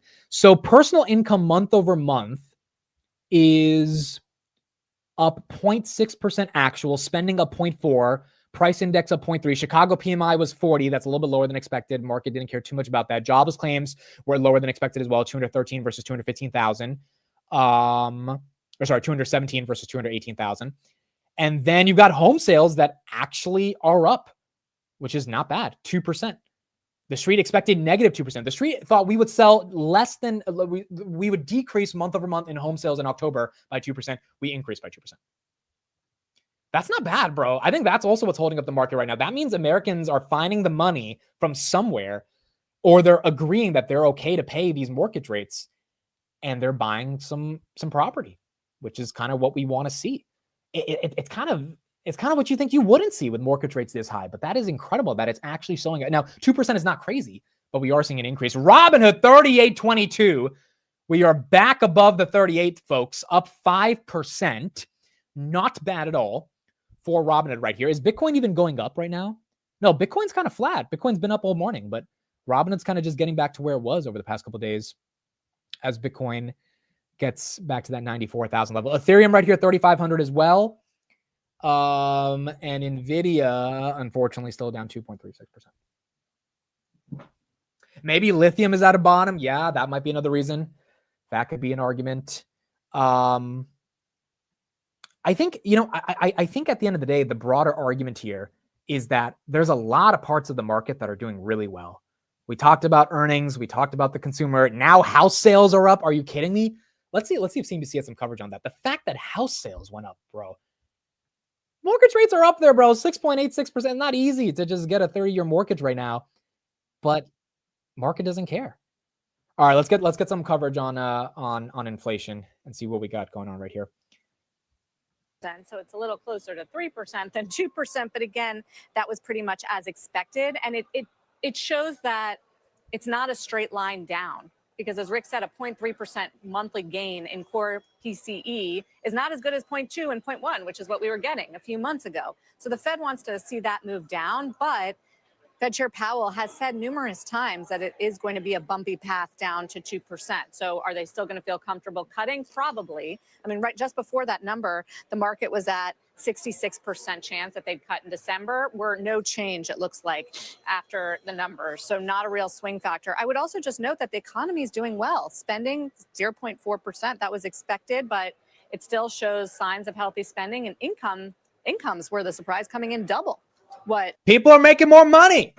People are making more money. This is incredible. This is great. And inflation's not going crazy, because the counter argument is like, oh, well, if people are making more money, they're spending, that means inflation's going to go up. Well, inflation's slightly up, but it's not 2022. And if it stays at these levels, if not goes down a little bit or slightly kind of elevates from here, but nothing insane like 2022, and you've got more money, that means companies are going to show more earnings growth. was expected by economists. So wages higher, incomes higher, bodes well ultimately for the consumer. If you're looking for any signs of big changes or turns in the economy, you're just not seeing that from this data and from what we're getting right now. Yeah, I see personal saving 4.4. Is that a big change? I'm trying to think if that's a directionally. Oh, I'm so glad you asked, because we made a chart of the savings rate. We have this savings rate. It's kind of where we've settled lately. So savings rate has been all over the map since COVID. Remember when it spiked during COVID, when we were all home and stimulus checks were coming in and people were nervous, all the way up to more than 30%. We had another second sort of spike coming out of COVID, but then it has been normalizing, and we are back to levels a little bit elevated from pre-COVID. Okay, gut check. How many people think this number is not real and that all the spending is on credit cards? Put it in the chat. Put it in the chat. How many people? Just put a 1 in the chat if you think this is you're not buying it and this is credit cards. Put a 2 if you think no, it's okay. Put a 2 if you think things are all right. Put a 1 if you're like, you don't buy this, you think it's all BS, you think it's credit cards, and this personal savings rate is like manufactured by the Illuminati or something. But the savings rate, I think, doesn't suggest a lot of stress out there. There's still some cash buffers for consumers, but it is coming back down. Okay, so I see a lot of 1s. Now here's the question. Here's the second question for all the 1s. Why aren't you selling then? I'm genuinely curious. Like, why would you not sell if all of this is fake? That is the question I have for the 1s. To normal levels. Now, there's a big debate about what the Fed should do now that we're getting pretty decent numbers and still signs of progress on inflation, but some of the progress has stalled out. Peter Bookvar has been really vocal on this. We follow his notes in economy. Okay, the Click Lab has the answer. Diamond hands. That's diamond hands. That's the reason, baby. Diamond hands. Momentum. At the book report, he says, from a risk management perspective and a prudence perspective, I think the Fed will be badly misplaced if they decide to cut rates again in December, rather than waiting at least to see what Trump policies are to come.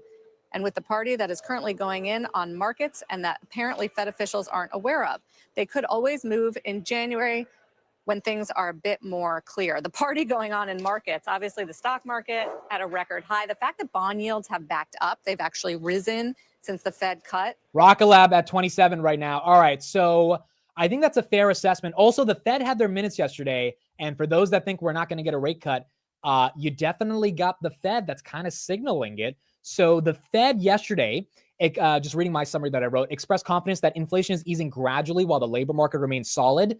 Policymakers highlighted progress on inflation despite levels remaining above the 2% target, while the FOMC unanimously reduced the benchmark interest rate by 25 basis points. Market expectations for additional cuts in December have weakened. We're now at 60-40. And Goolsbee yesterday, I'll get his exact quote, but he basically said something like, we might not need to cut if things are going well, right? So something, by the way, Rocket Lab just crushing it right here, 27-15. But Goolsbee basically said something along the lines of, cutting might not have to happen. And so for those that are thinking we're not going to get a cut, look, I'm not saying you're wrong at all. There is a chance that we don't get that cut.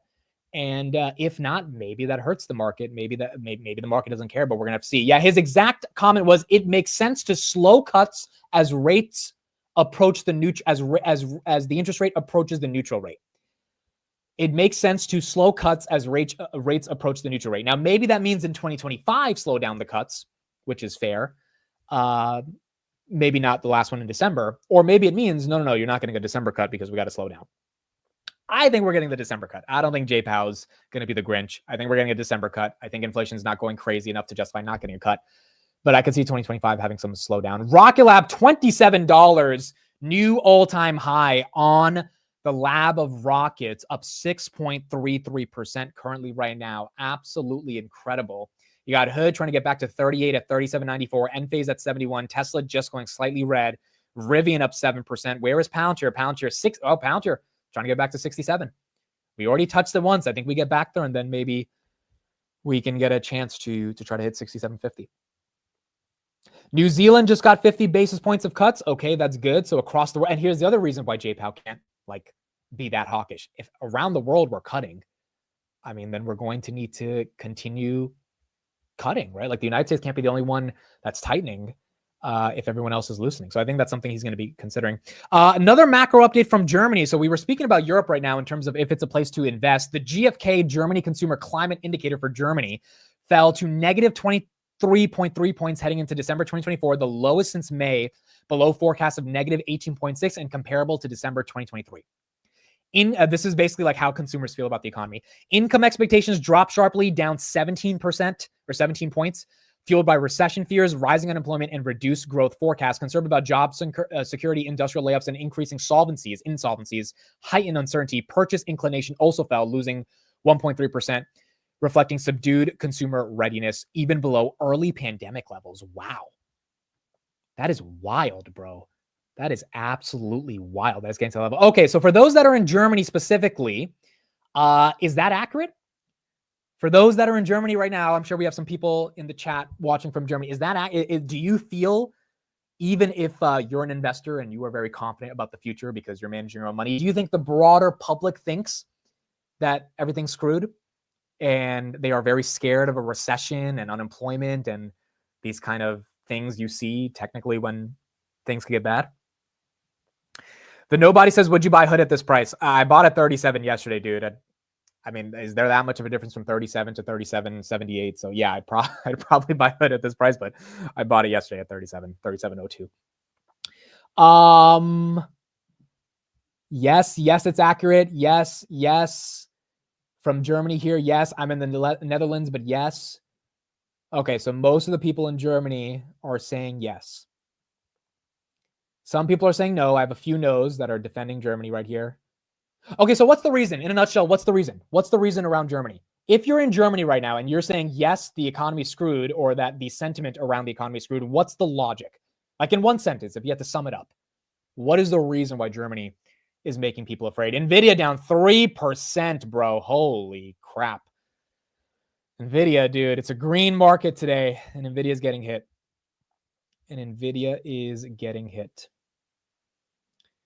132.9. By the way, Kathy did sell some Tesla yesterday and she bought AMD. She keeps buying AMD. I don't fully see it. AMD down another 2%. I really don't see the AMD thesis. Like I don't. Not enough to be buying as much as she's buying, but she is indeed buying right here. S&P 500, 599 down slightly on the day. Okay, so what people are saying is clowns in the government, socialism, mass immigration, influx of migrants, not spending enough money for growth. Energy is bad, crazy taxes, auto industry is getting screwed. Our industry is very automotive driven. It's cracked right now. I forgot, dude. Germany's like one of the largest they are the largest automotive manufacturer in the world, right? Like I feel like China is second to Germany. Like Volkswagen, Mercedes, all those companies, they make their stuff in Germany. Like, all right, top 5 car manufacturing countries, because Japan's got to be up there too, right? Yeah, Germany's number 5. It's China made 26 million cars last year. United States made, they don't have the number, but United States is second. Japan made 7 million. India made 4.4 million. Germany made 4.1. So Germany is number 5 on the list. All right. Well, look, if the Germany sentiment is that bad, that only goes back to my further point, which is that, hey, the US is where the money is. And look, this is important for all investors, even if you're not from Germany. If all the people in Germany in the chat are saying, yeah, don't invest here, where do you go? You know, and we can go to Argentina and India, but we don't have brokerage accounts there. So we're not open to a lot of the small cap companies that are growing like crazy because we're just not in those countries, which means we got to default to the United States. And that means we got to do a lot of work. MicroStrategy up almost 11% of the day to find undervalued companies in the United States. Volkswagen is pronounced Volkswagen. What? Volkswagen is pronounced Volkswagen. Okay, well, I definitely don't know how to say it because I don't know how to say any word, but I didn't know the W was an F or a V was an F. What type of, what is going on, bro? A V is an F. That's a thing in Germany. The V is the F. I did not know that. I did not know the V was the F. Okay, let me do this poll. Beneficial wants me to do a poll right here. So let's do this poll for you guys. So the poll that he wants me to ask everybody is who thinks hood can go below 30? Hood below 30. Let's say what? Oh, let's just do hood below 30. We need to put a time frame on it. But hood below 30. Look, I think hood can go below 30. I just think Bitcoin's got to take a hit. Do I really think it's going to go below 30? No. But if Bitcoin takes a hit, yeah. But I bought a 37 yesterday because I think this is a growth story. I'm buying into strength. I'm practicing what I preach. I messed up on Palantir and not buying into strength. The story was pretty obvious. Hood story is very obvious to me. And it's not expensive, in my opinion, when you look at the factors. And so that's why I'm buying. And again, I just want more of the company. Also, I'm going to be selling a ton of covered calls on these shares, dude. I'm going to be selling a ton of covered calls on these shares. So I will be reducing my average over time without too much fear. And so that's also why when you know how to sell options, you also don't get too afraid of buying high because you know, like eventually that average will come down over time as you collect some premium on the shares. Rivian 1227 up 6%, Grab 2.6%. That's up. I did grab some more Grab yesterday. I think about like 250 shares of Grab. Palantir 66.65, ET 1939, HIM 33.26. Iran is up 24% on that Bitcoin dividend. There you go. Do you think MicroStrategy will go back to 550 in a week? I don't know, dude. It got to 550 when Bitcoin was at 97. Bitcoin is not at 97 yet, but MicroStrategy is much further from 550. And so that's just the premium collapsing on itself, but also the premium gaining more premium when there's momentum. So I don't know what the floor is for MSTR, bro. I really don't. I just know the puts are incredibly juicy, and that's because they're so volatile. Same thing with the covered calls. But I don't know. I don't know what the floor is on this one. It is developing a bit of a base from 350 to 400, if we can even say that. So maybe that is the floor as long as Bitcoin continues. Chakoti, thank you for the 249 pounds. Better be getting that right. I think it's pounds. It makes money from selling crypto too, right? Dude, if that's a euro, I'm going to be so upset if that's a euro. Yes, they make a lot of money from people selling crypto. And I think November they're going to make a ton of money off their new crypto coins they put on the platform and the overall trade. It's euros, goodness, right? Then what's a pound, bro? Can we, what is a pound currency? I need to see what this thing looks like and memorize it. What does it look like? Oh, that's what it looks like. Okay, I'm looking at it right now. Who is this person on the oh wait, this is the queen, right? Don't get mad at me for this, dude. Don't get mad at me for this. This is the queen, right? I'm looking at this right now. This is the queen. Again, don't get mad. I'm not trying to be disrespectful here. I'm just trying to confirm. That's the queen. Okay. So, the Bank of England. Okay, so that makes more sense. That's a pound, right? This is a pound. What we're looking at is a pound right here. That's the queen. Okay, good. I know, dude. I know you guys fight for the queen, bro. Like anyone disrespects the queen, they get caught. I remember I was watching a show where some dude on some talk show said something about the queen. He was just being a little bit insensitive. Dude, they went off on him. It was like a UK morning show. They ripped him to shreds, bro. By the way, have you guys heard the rumor that Meghan Markle is divorcing Prince Harry? I saw that last night, not fully confirmed, but I saw that. And I am genuinely interested in that world because I watched a documentary on Netflix about Meghan Markle and Harry and like how that whole thing played out. And I was following it a couple years ago. And it's always just, also I watched Suits and Meghan was on Suits. So that's kind of how I kept up on it. That's wild, bro, because he kind of gave up the whole being a prince thing for her, and she's leaving him. That's just wild. That is wild, in my opinion. That's just personally, I think that's kind of crazy. But nonetheless, yeah, you got some drama going on based on that. I know the queen is dead. I know the queen has died. I know that. Rest in peace to her. I know she's not but I know she's very, very, very, very respected in that part of the world.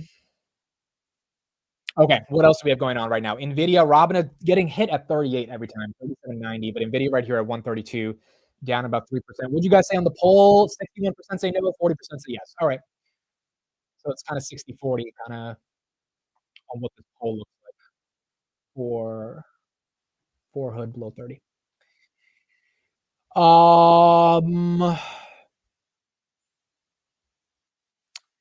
I'm not saying anything about Meghan Markle or Harry or the Queen. I'm not giving any of my opinions on that. You guys can give your opinions. I just thought it was crazy that they divorced or that they're going to divorce, given all the crap that he went through for her. And, it's just kind of wild. And again, I've kept up with the story. It's part of the drama in that part of the world that actually wants to keep up. But the other thing about the UK is that the tabloids that you guys have is insane. Like your tabloid industry is like I watched a documentary on it a couple of years ago, but the tabloid, like these guys, they are ready to, like the tabloids are big in the United States, but the tabloids in the UK are different. So I think that culture itself, they feed on those stories, right? We'll just try to find a story to make a story out of anything. SoFi right here, 1577, up 1.75%. The Qs are down 1%. All right, so we got the NASDAQ taking a little bit of a hit. S&P 500 is down a little bit.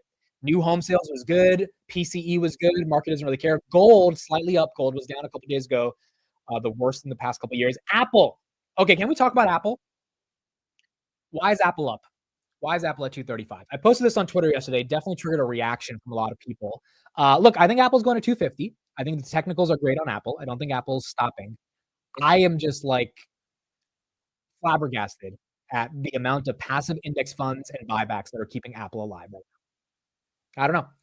I think we all know that a lot of things have not gone well for Apple. Chris Camillo did say right here, he responded under the post. This is the buybacks Steve posted. I mean, dude, they've bought back so many shares. Like, it's just insanity how much they're buying, like $7 billion a month of shares. Chris says, we got Chris Patel says the power of buybacks, and then we got Chris Camillo underneath him. Factor in the 29 launch of Apple's HomeBot, and it all starts to make sense. I'm bullish on humanoid robotics. I don't know if I'm as bullish as Chris Camillo, thinking that Apple's going to have a humanoid robot. Does anyone think Apple's going to have a humanoid robot? It's the safe move for big money managers. Nobody gets fired for investing in Apple. Yeah, that's fair. I'm just like, dude, where's the go? People are like, oh, are you tweeting this off an iPhone? I'm like, yes, but like, I paid for this iPhone a while ago, and I'm not paying that much more for it, right? Like, it's like, and by the way, I only paid $400 because I got a discount. So it's like, are people like, are you using Siri or Apple Music? I'm like, sure, but like that doesn't mean that Apple is growing, right? Just because their existing users are using the product, that means it's sticky, but it's always been sticky. Doesn't mean it's growing. I think you've got index funds holding it up, and 2025. I'm kind of curious, what does Apple do to justify the broader momentum? Chris says sex robots are coming. Goodness, great. First of all, Apple would never sell something like that. Apple is so afraid to take a risk with their brand. So afraid. I mean, they've like, he wouldn't even think of meeting with Elon, man, because they probably felt Elon was too wild in 2018 when they were thinking of buying Tesla, or when Elon wanted them to buy Tesla. Because imagine if that reality turned out, dude. Tim Cook bought Tesla. Think about where the world would be. Tesla, by the way, down 1.7%. If Apple owned Tesla, Elon would not be the Elon that he is today. We're getting a 1030 slam, folks. 1024. Look at Robinhood getting hit. Rocket Lab getting hit. We're getting that 1030 slam at 1025 right now. But Apple doesn't take risks with their brand. They don't like doing that. And again, when most of the world owns you, you can't take a risk like buying Bitcoin, for example, because you might get a sell-off. And when you get a sell-off, shareholders are going to come knocking at your door. Tim Cook's the type of a guy to take a dinner with Carl Icahn and actually listen to what he has to say. That's, most people would just give Carl Icahn the middle finger because they think this guy is crazy when he comes into companies trying to tell them what to do. But Tim Cook in 2013 had a dinner. The stock was flat. Steve Jobs had just passed away. Apple wasn't really innovating. And Carl Icahn was like, buy back the stock and we will buy your shares.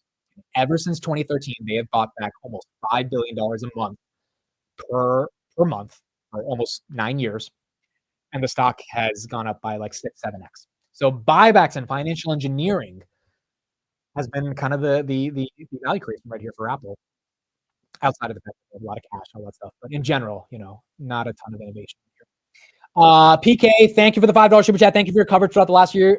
Because of you, I bought Hood and made a ton of money. Wish you good luck and happy Thanksgiving. PK, thank you for being here. Happy Thanksgiving to you as well. And congrats on buying Hood. It's been a fun story to cover. It's been a really, really fun story to cover. Hood update today. Finally shipped the realized P&L. Okay, I'm going to update my app. Do I have it? I really, even though I know the numbers now because the guy emailed me. But I would really like to see. He did say it was coming pretty soon. Okay, I don't think I have it yet. I think they're still rolling it out. But I need that feature. And that's nice, bro, to finally see your realized P&L. Yeah, I still don't have it yet, but that's like super important just to keep track of everything. So that's good. We have that. Nubank's dipping right now. Apple's slightly down a little bit. Nubank right here. What if Apple shocks everyone in 2025 when they go to 300? And it's just like everyone's like, yeah, it's Apple. We're just buying Apple. Nubank right here down 2%. Where's the Mag 7 today? All of them are red. Look at that. That's why the Qs are red. Goodness gracious, NVIDIA cannot catch a break. Amazon down, Google down, Meta down, Microsoft, Apple, Tesla. You were buying NVIDIA at 144, 145, even at 152. Someone bought it last week. Right back down to 139, getting hit right here. Blade Runner 2049 was an awesome movie. Was that on Apple TV? Oh, that's from 2017. Why are you guys mentioning this? Blade Runner 2049. What was the reason to bring it up in the chat? A couple of you guys are mentioning that. Oh, there was someone just bringing up the movies here. I've never seen this, obviously, because I don't watch really movies. Can you guys give me a movie to watch over Thanksgiving? We'll try to watch it. I might end up watching the Joe Rogan podcast with Morgan Freeman. Dude, I can watch a movie for 3 hours, but I can't fucking watch. Or sorry, I can watch a podcast, not a movie. Oh, it's about robots. That's why you guys brought it up. It's about robots. Okay, yes, that makes sense. Okay, so now that I'm invested in humanoid robots, maybe I'll watch. Maybe that'll keep my attention. Blade Runner 2049. What's IMDb? That's my go-to source on if I watch them. If it's below a 7, I don't even think about it, bro. That's how I am. If it's below a 7, don't waste my time. It's at 8. All right, it's 8 out of 10. I take IMDb seriously. I really do. IMDb is my go-to train. So 8 out of 10. I'll watch it. Amit, you stream longer than an actual movie. Oh, we do like a movie every day, bro. Like 2 times a day. But I can't sit and watch a movie. It's pretty wild. It's pretty wild. Okay, let's finish up Ed Yardeni because we didn't finish up. He has about 2 minutes left on this clip talking about his bull case for 2025. Let's get that argument here and then we'll continue. That's my Thanksgiving gift to you all. Okay, we'll take a prediction like that as we head into the holiday. Right. Ed, you're the second person in an hour who's told us that we should be looking at the other 493 stocks. Peter Bookvar was on with us earlier saying the same thing.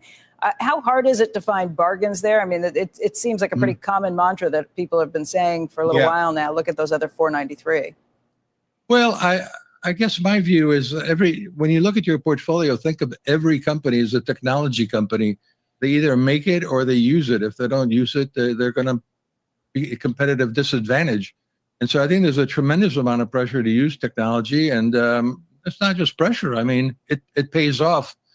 And so I think there's still opportunities in technology, believe it or not, and in communication services. But in the rest of the market, I think financials are still have opportunities, industrials, consumer discretionary. I think there's some clunkers like healthcare is going to be challenged by RFK and Dr. Oz. We'll see how that plays out. And materials and energy are being challenged by a fundamentally weak outlook for the Chinese economy as well as the European economy. All right, so I think that is fair by Yardeni. One of the things that he said right there is that every company in your portfolio, you have to think of them as a tech company. I think that's a hell of a statement, and I haven't thought of that before.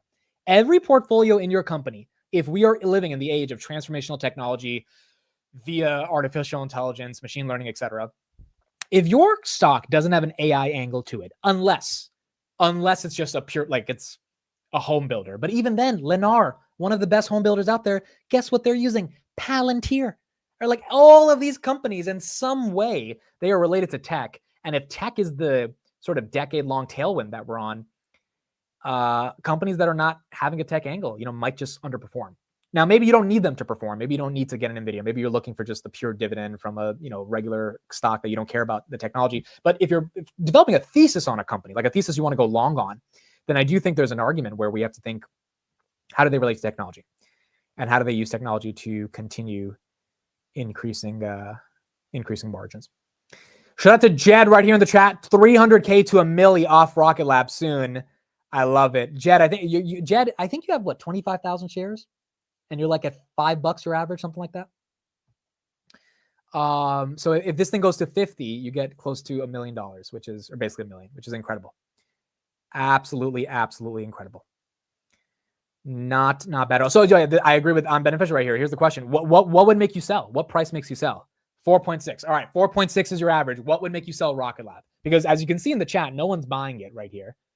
So how are you thinking of this bad boy? And if you got 25,000 shares, are you compelled to take off 10,000 off the top? Or I think it'd be good to see kind of what you're thinking of, because I'm sure other people are thinking it as well. Tesla dumping. Is Tesla dumping? Yeah, Tesla's dumping, down 3%. Look, I'm not saying I want Tesla to go back to 270, but I'm not saying I would be, the most sad if Tesla goes to 270. I don't think they need to go to 270. I don't think they're going to 270. But oh boy, would I love to buy Tesla at 270. That would be nice. That would be fun. Or just under 300, realistically. And look, maybe there's a chance next year if we get a broad-based pullback. But I don't know, dude. I think the catalysts are too strong for Tesla. They're just too, like, something Elon and Trump would have to break up. It would have to be something bad in the relationship for that to happen. Palantir is down. Yeah, everything's taking a hit. Where's Hood? Hood's still holding above 37.50, which is great. The 1030 slam is real, folks. Everything's taking a hit. Where's NVIDIA? Is NVIDIA down almost 4% now? NVIDIA is taking a, yeah, NVIDIA, small green candle right there. But without that green candle, we'd be down closer to 4% right here. Currently down 3%. What did Jed say? Would consider 40 if it hits that by next year, but not losing sleep. Think about the price in 2030. Well, look, I couldn't have said it better myself. 2030. Same way I feel about Palantir. And I just think about it in 10 years, The numbers look big right now, but if you got in really that early and you believe it's a real fundamental company, think about it years from now. It's the best way to invest, dude. Just buy and just that's what my Schwab account's going to allow me to do. I'm going to put some money in there and I'm not going to look at it because I don't want to look at it because it's the most disgusting interface I've seen in my life. So I'm just going to buy stuff and literally I will spend the 40 grand I'm allowed to put into my solo 401k in January. Probably shouldn't all buy it at once, but probably every month I'm just going to open it once. I'll see Palantir, Hood, Tesla, Robinhood, what's kind of down, and just throw in $1,000. And I don't want to touch it again after that. It's just going to stay there. If Robinhood can give us a solo 401k, oh my God, I would be so happy. Dude, if Robinhood can get partnered with all these companies and be like, hey, you guys are giving out stock-based compensation and grants through Fidelity and Schwab, why don't you do it through us and we'll give you a good deal. If they can get into that vertical, because that's how Schwab keeps getting all these assets. Because if you work at NVIDIA and all your shares in NVIDIA are on Schwab because NVIDIA is giving it to you through Schwab, guess what? Schwab gets more assets. Robinhood's not even in that business yet, and they're outgrowing Schwab in regards to year-over-year growth in assets. Obviously, Schwab is getting more assets because they're just bigger. But if Robinhood can get into that game, that's crazy. That's going to be crazy. Oh, are we at 95 on Bitcoin? Are we at 95? Are we back? Are we going to have a good Thanksgiving? There we go, baby. 95K on Bitcoin. Dude, I was so mad yesterday seeing Bitcoin down at 89,000. I even tweeted. I was just like, why are people selling? Can they just chill out? Why are you ruining Thanksgiving? Don't ruin Thanksgiving. Just hold on. Just wait till 100. Let us see it. Stop doing that. Just let it chill out and let it relax and don't ruin Thanksgiving. Matter of fact, don't ruin Christmas, please. But nonetheless, you had some people that wanted to ruin Thanksgiving and Christmas. But we're making a little bit of comeback.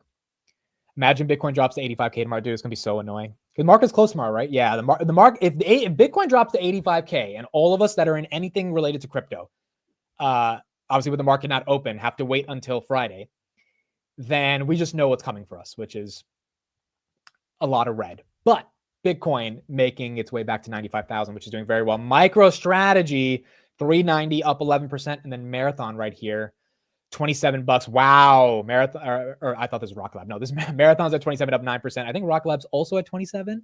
Are we at 27 on Rocket Lab too? Rocket Lab 25. Okay, so Rocket Lab just got hit at 10:30 from 27 to 25. Yeah, market closes at 1 p.m. on Friday, correct?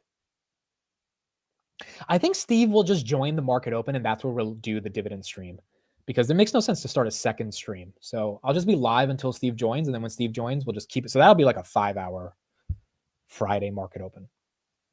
But I think it'll be good. It'll be good discussion around dividends, because we were talking about it last night, and I kind of came to the conclusion I don't really want as many dividend stocks as I want stocks that I can sell covered calls on, because my strategy was, hey, what if I can buy Verizon and then sell some covered calls on Verizon's?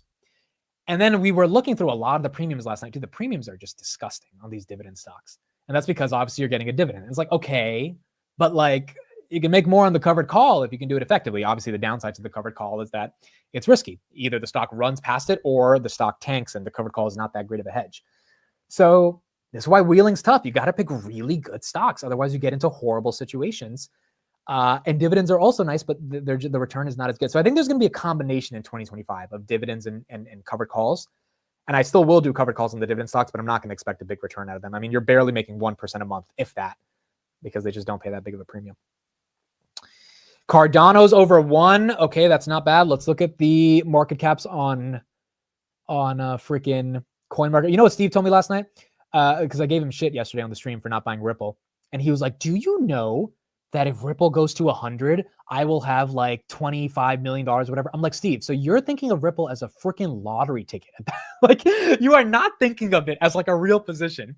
You're giving me this fantasy of, oh, if it goes to 100, which maybe it happens, but you're saying, by the way, that would be a $7 trillion market cap for Ripple if that happens, by the way. Bitcoin's at 2 trillion. Bitcoin's not even at 2. Bitcoin's at 1.8 trillion, and Steve's talking about Ripple at 7 trillion. And so I'm like, oh, so you think this is a lottery ticket. I understand the game. It's a dopamine lottery ticket for you. And if it goes up, you're going to be happy because you got in at 20 cents. But he's not serious about it, bro. I mean, I think he's serious about the technology, but I don't think he's serious about the actual currency. Dogecoin right here is up 2%. XRP is up 30% the past 7 days. Bitcoin up 1%. Ethereum up 15%. Ethereum catching up a little bit. Solana up 1%. And then the Binance coin also up 3.7% in the top cryptos currently of the day. Steve has serious issues. I love Steve, but like he's he's a funny guy though. I was like, Steve, you know this is ridiculous. He's like, I know this is ridiculous, but still. I'm like, come on, bro. 7 trillion on Ripple. Not saying it's impossible, but if this thing's at freaking 50 billion and you think it's going to 7 trillion, you should be buying as much as you can. And you're not, because you think it's a lottery ticket, which is okay. But that's why I'm not buying it, dude. I'm like, until you buy it, I'm not buying this thing. I'm just pumping your bags if I buy this at 130 and you got it at 20 cents. Like, where's my alpha? I want to eat too. I want to eat too with XRP. It's literally a lottery ticket, in my opinion. It literally is. Honest down about 2% right here. When did Starbucks get to 101? That's a good point. Starbucks did get upgraded the other day, but Starbucks, a hell of a recovery, dude. This thing fell to 70. Starbucks has a dividend as well, 2.4%. I think that's when I love dividend plays, when they're down and you have a dividend. So honestly, the only company that reminds me of a stock that's seriously down with a chance of recovery, so you get the capital appreciation and a dividend, is Nike. It's Nike, folks. Nike probably fair value is closer to 95. You got a dividend of 2%. I think maybe that's why Ackman's in it, and maybe Ackman's thinking it's going above 95, right?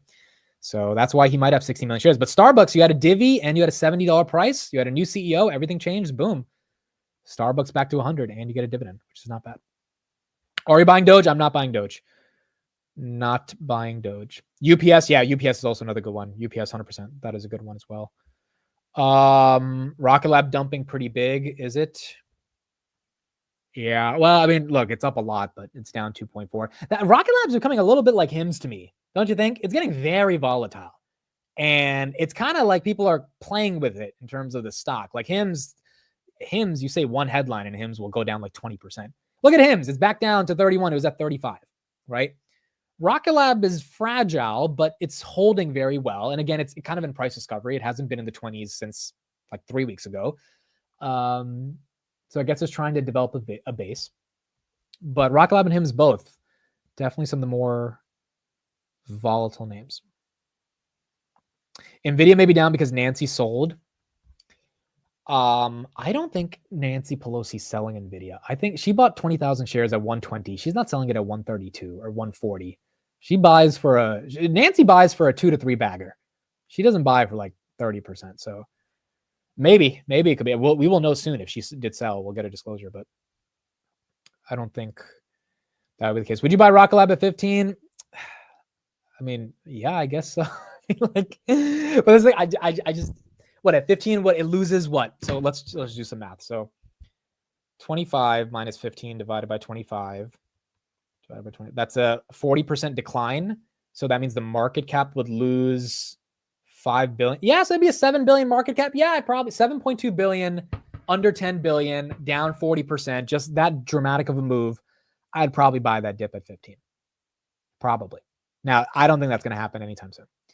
But that would definitely get me interested in that one. Definitely for some puts at 12 or 13.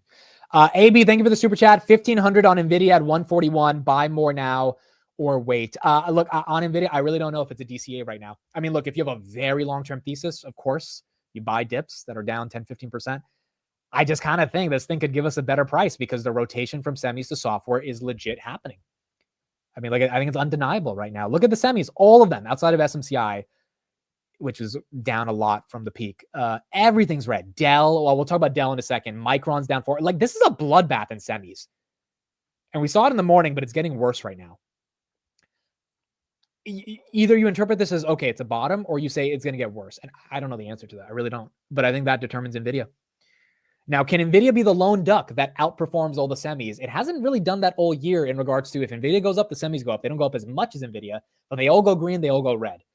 And I don't know if that changes in the next few months. Okay, let's talk about Dell. So Dell got a price target of 140, but Bernstein was a little upset about them. So they said Dell's Q3 results were somewhat disappointing. Revenues were slightly below consensus, and the company guided for Q4 revenues that were near 1 billion below street expectations, citing a delayed PC upgrade cycle and push out in AI server deliveries due to backlog. So really not their fault, but something that is upsetting the street.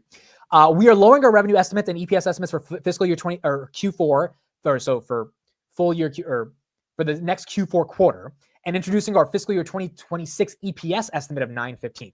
On AI servers, Dell reported 3.6 billion in orders, up from 3.2 billion. That's 40% growth, incredible. And revenues of 2.9 billion, slightly above consensus of 2.8 billion. That said, expectations were high, with some investors anticipating more meaningful order growth given SMCI's recent issues. Ironically, Dell's explanation for its AI server revenue disappointment mirrored SMCI's.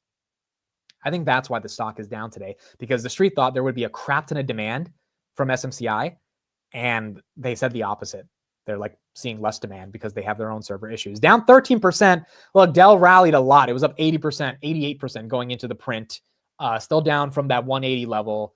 122, don't know if this is the best buy. I still think it's commoditized along with SMCI. Margins are better, but they're not amazing. I think they got them up to like 13%. But if you're bullish long-term NVIDIA GPUs and server infrastructure, you got to be kind of bullish Dell, right? So is this the best dip? Not sure, but this is definitely cheaper than yesterday for increased growth in the places that people care about when it comes to Dell. Dell is waiting for Blackwell. That's correct. Also, SMC is not going anywhere. That's also correct. SMCI is not going anywhere. They have their issues, but they're not leaving. They're not getting delisted. They're not going to stop operating. And Blackwell should be a ramp up as well for Dell and SMCI. Chris CRM says, I buy NVIDIA dips, just bought some today, but holding for a potential dip into 80 to 100 or so to load up, or hold and be okay with what I have. Yeah, I think that's fair. I don't know if we get back to 80. We would need another kind of real big macro event to get us back there. But I don't think anyone can effectively call a bottom right now on NVIDIA. And look, if you called a bottom at 132, I can't blame you. From 152 to 132, like that's a hell of a decline. You could definitely justify it by saying, I think it's a bottom, and just, have to eat it if it goes back down to 125. But I think the street's a little afraid right now. Palantir as well going red. MicroStrategy still slightly up. Hood 37.85. Hood maintaining momentum. Bitcoin trying to go to 96,000 right here, up about 3.37%. Nubank down 1.4%, and then Tesla still down 2.3%. Inflation data did come out for PCE. It is in line on the monthly, in line on the weekly. In line on the monthly, in line on the weekly And that's why markets didn't care too much about it. Symbiotic, this company didn't file their 10K today. They are down 38%. Let me see if I can find some news on Symbiotic, bro. That is weird. Why are they not filing their 10K? Oh, wow. Oh, you got some people that are doubting him. You got some people that are bearish. So this guy says the company hasn't recognized revenue that it shouldn't have. The company has recognized revenue that it shouldn't have recognized in the first place. 2025 guidance was revised downwards with 1 week due to material weakness. Everything Sim has reported in the last 12 months shouldn't be relied upon. All right, so you got some people saying, hey, this is absolutely a short. These guys have been cooking the books. And Symbiotic has determined it is unable to file its annual report on Form 10K.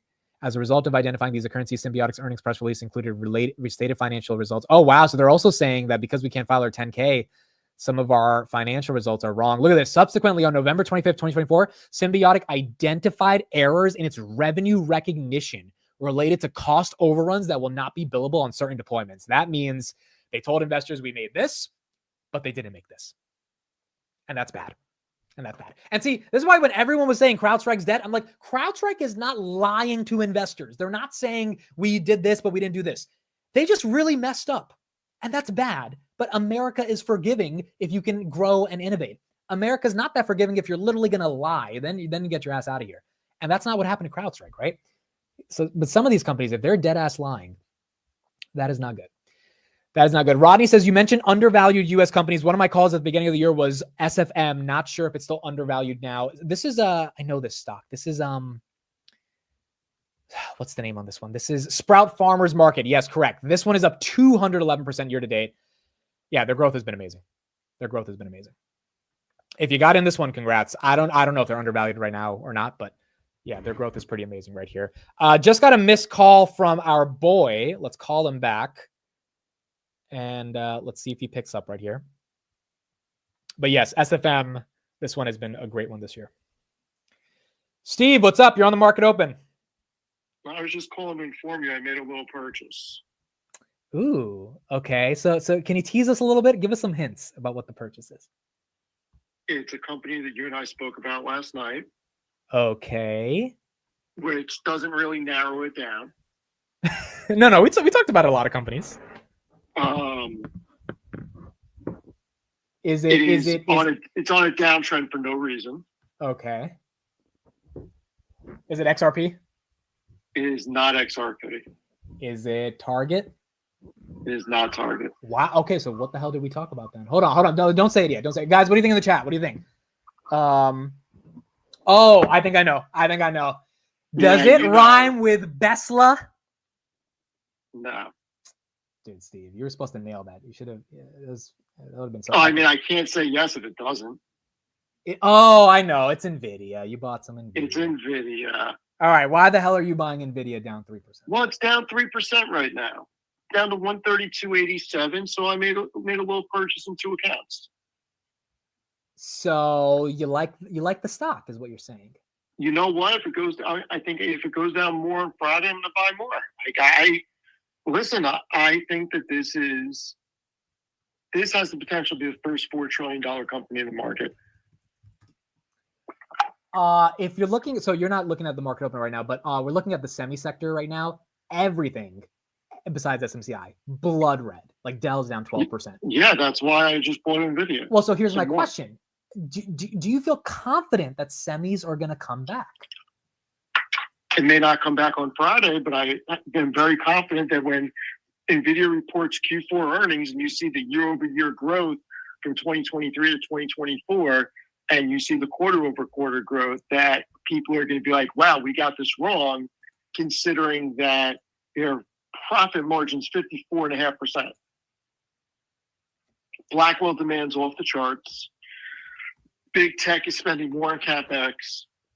I showed you the numbers last night. Amazon, Meta, Alphabet, and NVIDIA is the cheapest. Outside of Google, NVIDIA is the cheapest. And Microsoft combined spent $199 billion on CapEx in the trailing 12, which is way more than NVIDIA's revenue. And obviously not all that CapEx goes to chips, but a good portion goes to chips. And they all said they're spending more on chips. So I'm not worried about NVIDIA's capability of selling chips to go down next year or even the year after. I think you still got another year or two of good growth for NVIDIA. And at some point next year, they may surpass Apple in profitability and become the most profitable company in the market. Look, I'm not looking to take a big risk. I think NVIDIA can retrace to 115, and I have a plan on just buying in increments the whole way down if it does. but if it goes to 115, that would be stupid, right? Like you would agree that would be. Listen, if it goes to 115 or even 105, I think it gets wherever it stops, because I don't know where it's going to stop, but I think it's going to get bought up on the way down. And I'm willing to buy in increments because I can't predict tops and bottoms. So I'm willing just to buy in increments at this point because I want to get to a certain number of shares, and I am not at that number yet. Okay, can we talk a little bit about Palantir? So I told the chat that the conversation we had yesterday has changed your mind a little bit. How are you still thinking about current valuation debate on Palantir? Yeah, I mean, look, the valuation is excessively rich, but at the same time, after listening to Kris, how do you pronounce his last name? Camillo. You know, it's starting to change my thinking just a little bit. I mean, I'm not back on the bull camp yet, but I am willing to say that maybe the next 6 months doesn't matter as long as they continue to exceed expectations on growth. I think the big headwind at the moment for me in my mind is if they can't get to 4 billion revenue next year, then they missed CARP's initial target outlook. But if they can compound at more than a 30% growth rate, maybe in the long term, maybe we have to stop thinking about valuations for these types of companies in the traditional sense. Okay, so hold on. Someone's hearing you say that in the chat right now, and I'm assuming this is what they're thinking. Oh no, Steve's bullish now. This is a top. How would you answer someone where your bearishness for the past 3 weeks has switched all of a sudden? Is that too much froth? Like, how do you reconcile that? No, I mean, listen, if it is a top, good, because companies don't just go up in a straight line. That's not a healthy market. But all I'm saying is the valuation hasn't made sense for a very long time, if ever. Okay? And the valuation's gotten continuously stretched. What Camillo said makes sense on how to look at companies like this. And maybe that's what I'm getting wrong. Obviously, the market is giving a much different valuation than I think it is worth on paper due to revenue and profitability. But at the same time, maybe you don't look at this from how much profit they're generating now, and maybe you do look at it as they only have 400 commercial clients.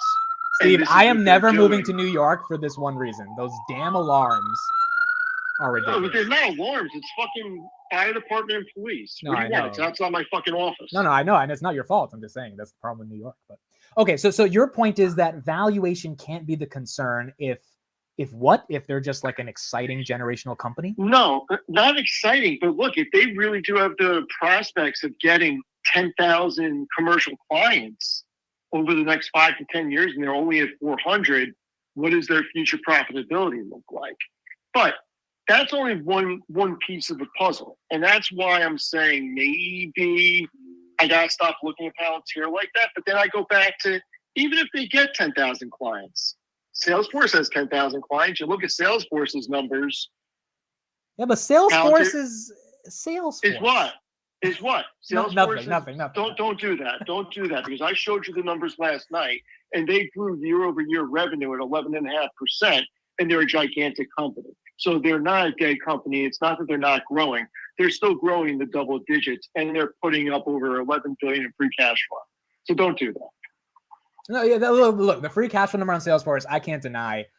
We are almost at a third of Salesforce's market cap at Palantir, and we have almost at a third. We're almost at freaking Salesforce is like a $250 billion company, $260 billion company.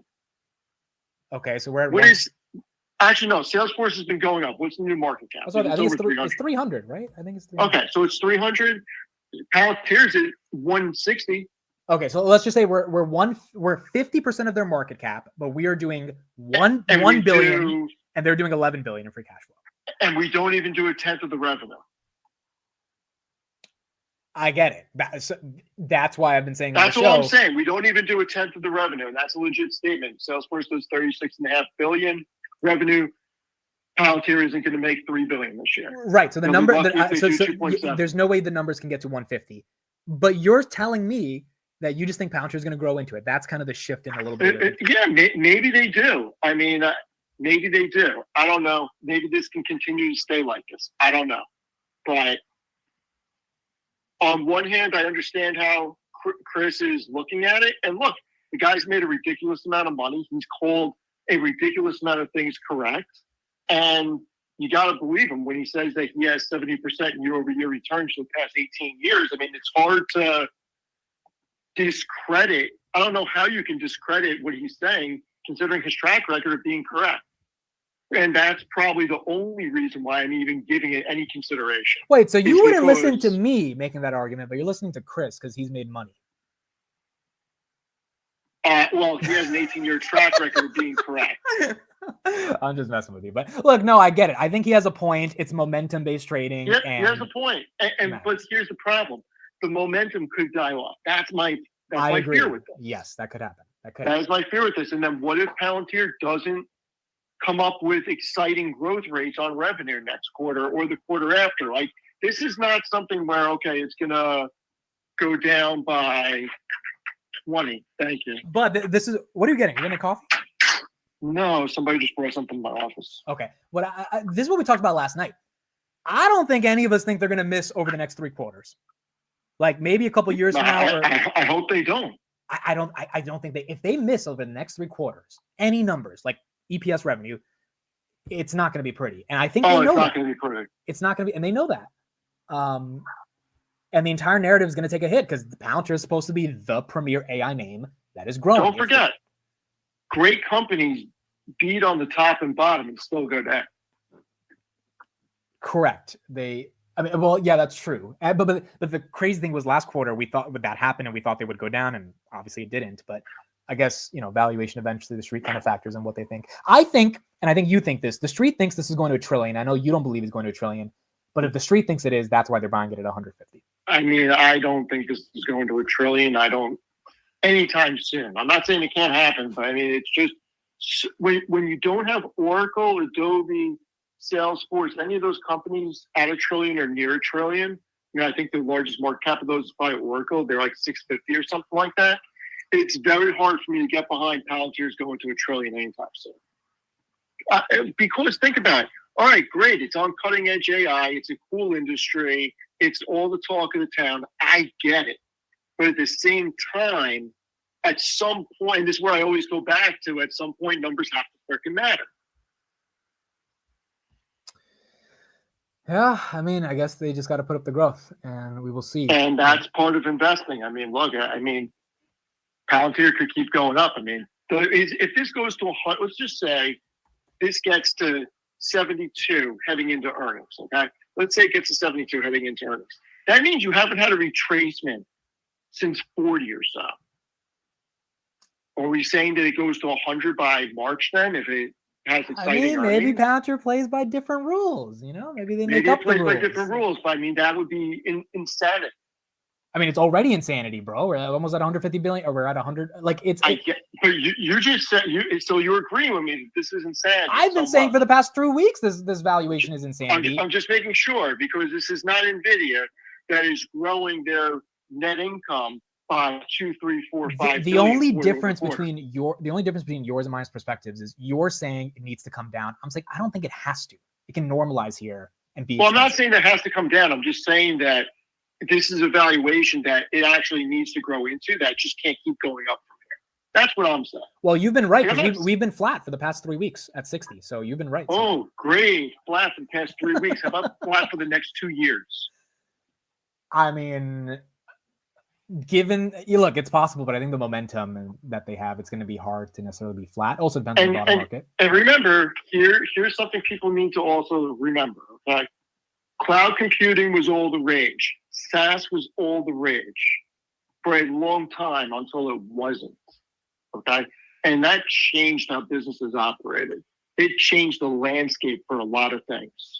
At some point, this narrative is going to lose steam. And at some point, Palantir may have competitors. And I don't think that people are really believing that at this point. Well, yeah, definitely not right now. I mean, given the momentum. So you are changing a little bit of your mind on valuation, but you're not buying still. No, I'm not buying right now. I mean, I just bought NVIDIA. Not buying Palantir. I don't think that Palantir is worth putting my capital into right now that I want to deploy. I think that on a pullback, I would look to buy more. But on a maybe not even a pullback, on a correction, I would look to buy more. I would like to own more of it.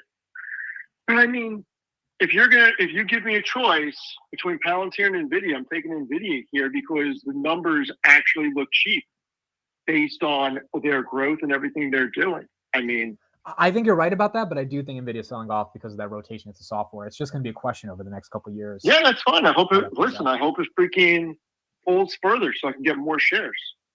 Yeah.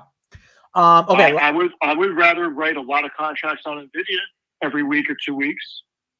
Yeah, and the covered call premiums on Palantir and NVIDIA are great, but obviously on NVIDIA at these. I just think there's more upside potential on NVIDIA on a percentage basis at this point, unless Palantir just keeps going straight up, which doesn't make sense. Okay, so last question for you. Tell me about Apple. I asked a question yesterday on X, and I was like, who the hell is buying Apple? You upgraded Apple in your Seeking Alpha ratings. So I asked the question to you. Who the hell is buying it at $234? Everybody's buying Apple and nobody's selling it. Okay, so my next question is why? So let me give you so I'm not gonna I don't like doing this, okay? But if you go back and look at my history on Apple since like 2018, this is one of the, and I get things wrong all the time. Okay. I'm not going to sit here and say that I call everything correctly. I get things wrong, but I don't know anybody that doesn't get things wrong. I have been consistently right on Apple for years. I have consistently called new highs for years on this company. Apple is in a prime position to do very well in 2025. You have so many things lining up, from Fed lowering rates, which brings the cost of capital down, and then businesses are inclined to borrow to expand. When they do that, they buy more goods and services. Companies use Apple products, whether they're buying company phones, buying tablets, or buying computers. Consumers utilize the products and pay for service. Okay. So hold on, Steve. I gotta stop because you're just telling me people buy Apple. I get it, but they are not growing. So my question is, why are people? Oh no, that's where you're wrong, my friend. You're fixated on revenue top line growth. I get that services is growing. That's where you're fixated on. Yeah, because EPS is growing. Earnings per share is growing. But by how much is it growing? That's the thing. Well, what was the chart? What I have up yesterday? I have 20. I actually don't remember. 26% earnings growth over the next 2 years, something like that. And that's enough to pay a 32 PE on it. You're thinking that's they reasonable? Generate $108 billion in free cash flow a year. They generate 95 or 98 billion in net income a year. They're the most profitable company. They have returned, what is it, 930 billion or 970 billion? It's just under $1 trillion since 2012 between buybacks and dividends. They're buying back 80 to 90 billion dollars worth of stock every year. When you do that and you generate the same net income, your EPS goes up. And don't forget, on the tax train, you make fun of me for this, but it's the truth. If corporate tax goes to 15%, Apple's going to save 10 billion or 11 billion a year in taxes. Well, no, hold on. I made fun of you. I made fun of you for that because when you told me on the phone, you were like, "This is my bull case, taxes." Hold on. That equates, based on their share count, to another 72 cents of EPS that drops directly to the bottom line if that happens. Steve, taxes cannot be the bull case on Apple. That's when why it's an $11 billion swing to the bottom line, and adding an additional 72 cents on EPS, it absolutely is a bull case. If your bull case is they will save money on taxes, which every company will save money on taxes, I just don't see. Admit there are companies that don't even generate $10 billion in revenue, i.e., freaking Palantir. Well, we're not talking. I mean, we're talking about Apple. We're talking about the Mac 7 here. And Apple is going to save $10 to $11 billion on taxes if Trump goes to 15%. Not to mention, they do have catalysts for revenue growth next year and earnings growth for next year. And you have forced buying every 2 weeks in retirement accounts. They're buying up Apple. Apple's one of those companies that people really are not selling. People buy a little bit here and there. And all the big funds, it's either the number 1 or number 2 position in most of the big funds. Yeah, look, I think you have a point. My only concern is if everything they've tried to do has flopped objectively, and there's no way you can argue against that this year, then what is the growth story for 2025? If you tell me buybacks, taxes, and passive index flows, that's just not exciting. I just told you what the growth story is. You have a lower rate environment, business is expanding, cost to borrow is less, you're going to get consumer buying, you're going to get business buying, you're going to get an upgrade cycle in iPad and iPhone because of Apple Intelligence. Who's buying a new iPad? I showed you a picture. I just bought 2 of them as Christmas gifts. Yeah, but that's a Christmas The gift. iPad Air 13 inches. I got an iPad last year. Why in the hell would I ever think of upgrading my iPad? Like, what could they possibly show me to upgrade my iPad? People upgrade Apple. I don't think you understand what the cult of Apple is really like. I have people in my office that get a new iPhone every year on principle. Like, the cult is so real with Apple, it's crazy. If the cult was real, I think we'd get more than 1% revenue growth. That's the only thing I'm saying. That's the only thing. I just don't think people care enough about this thing to keep buying it up. Now, talking about people don't care enough about this thing, and they're approaching $400 billion of revenue a year, and you're saying people don't care about this. Every time you bring this up, what gets me off about it, the stock keeps going up, though, right? No, but I think it's going to 250. So I'm saying this with the assumption. Okay. So what are you trying to argue then? Because my point is right here is that you're saying they generate all this money, and I'm like, wait a second, that's already baked into the stock. It's given a multiple for all the cash that they have. Why are you saying that's a bull case? Like, they need to generate more to actually show the growth. And you're not giving me an argument for growth outside of people will upgrade their iPad, which we know is not going to happen. You realize that this is a company that's barely grown the top line for the past 2 or 3 years, and look what the stock's done. Look, things can be kind of weird in the market sometimes. And it's because they're growing EPS. They're getting more profitable. They have great margins. They have a great fan base. Services, I said, and I will find the article, it's from like 2 or 3 years ago. I had built a model, and I said that 2025, they would be a $100 billion run rate business. Services is going to be a $100 billion run rate next year. We just did $96.5 billion. This is recurring revenue. They have diversified from being a specific hardware company, and they're going to be doing over $100 billion next year in services. That can continue to grow. Don't forget, people are not seeing the picture on Apple Intelligence. Wait until they actually redefine Siri and retool it and do all these things. It may not be in next year's numbers, but in 2026's numbers, I'm telling you, I really do believe a lot of people are going to be paying $5 a month or $10 a month for a personal assistant that can do tasks that you are used to doing now that you would gladly pay $5 or $10 for. And you'll just tell Siri what you need to do, and it'll just do it. All right. Look, if they do it, I think it'll be good for them. It's just... And that's the thing, because don't forget, everybody has either an Android or an iPhone. Those are the only 2 platforms for cell phones.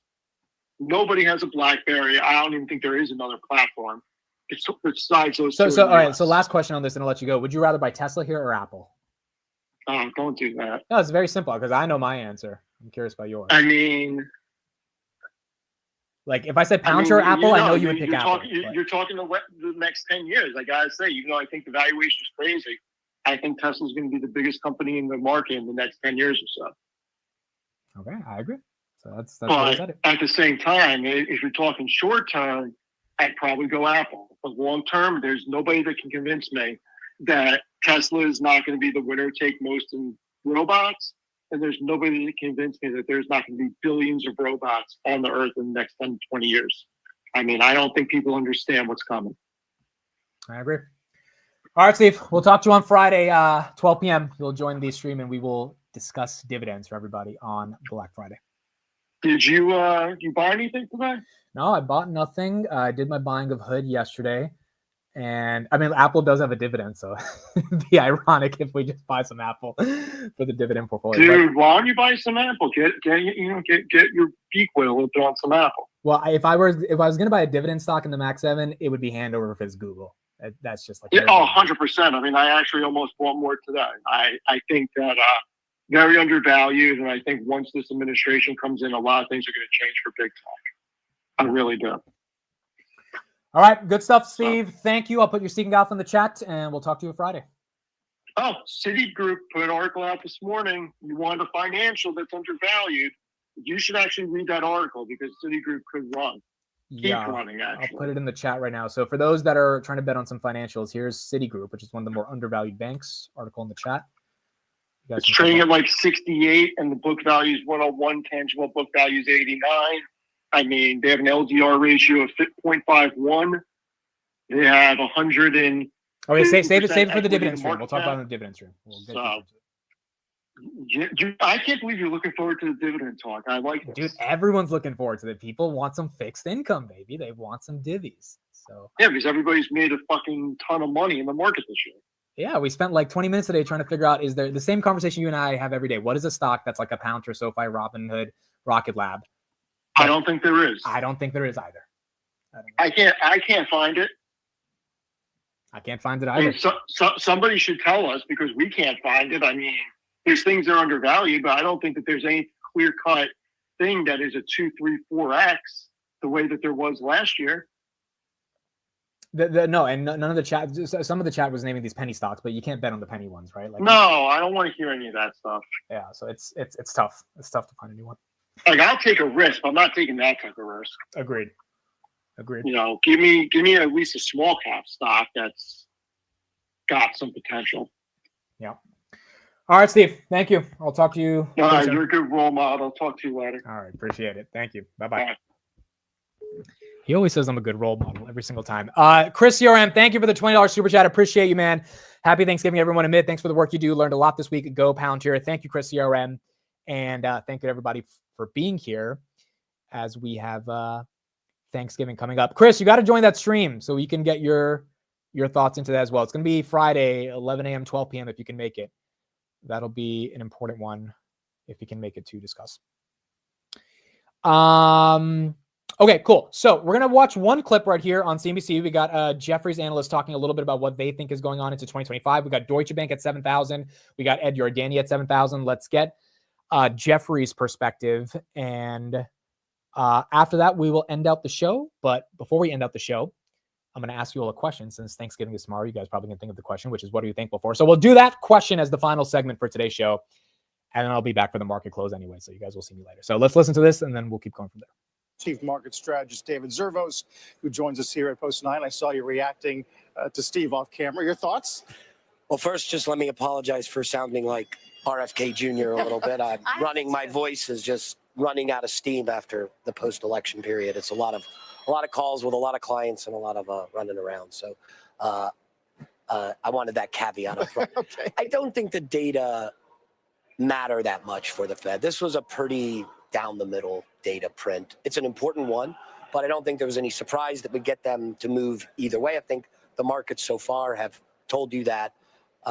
We just have a lot of really big picture stuff to talk about. Like, I know it's fun to talk about the day to day and what's moving the market, but I'm just getting so excited for the deregulation trade, the smaller government trade, the fact that the bond market, the yields are lower than they were on November 5th in the 10-year by 5 or 6 basis right. points. Trump trade was supposed to be a big steepener. Big right? steepener. And, it's stocks are up, dollar's stronger. It's all kind of working the way many thought. I mean, not the 17 Nobel laureates that thought global Armageddon would happen if Trump won. But I really am focused on this long end of the Treasury. I think that's the most interesting story of the last 3 to 4 weeks. And it's telling us something. It's telling us people are getting excited about the deregulation trade and the lower costs of production that are coming, and possibly the less significant government sector that's, I think, starting a lot of conversations with our clients about, could we see some slowing in the beginning of this administration as contract payments are ceased, consultants are cut, some job losses in the government sector start to come in, and that totally changes the Jan to March to June Fed sequence if we start to see very different job data, but coming more from the public sector than the private sector. Does that mean that GDP forecasts have more downside bias? So there's this initial trade and then there's the long-term trade. Are you opening up the economy to better use those resources more efficiently in the private sector? I think that's the idea. Well, Musk called it temporary hardship. And I think the market's starting to sense that a little bit. We'll see. The short-term data is going to be really interesting to watch. Jan 20th, we're going to see a lot of changes really fast. We know there's close to 300 executive orders that the AFPI have put together to put in front of President Trump on his desk. A lot of them to do with deregulation, many with immigration and other things. But I think a lot of industry shackles are going to come off. But a lot of changes in Washington are going to happen with Department of Agriculture, Department of Education, Department of Energy. These are big, big changes in the way we've done business as a government for decades. This is a Reagan sort of moment. But one thing you did. And look, the broader market's recognizing that as well.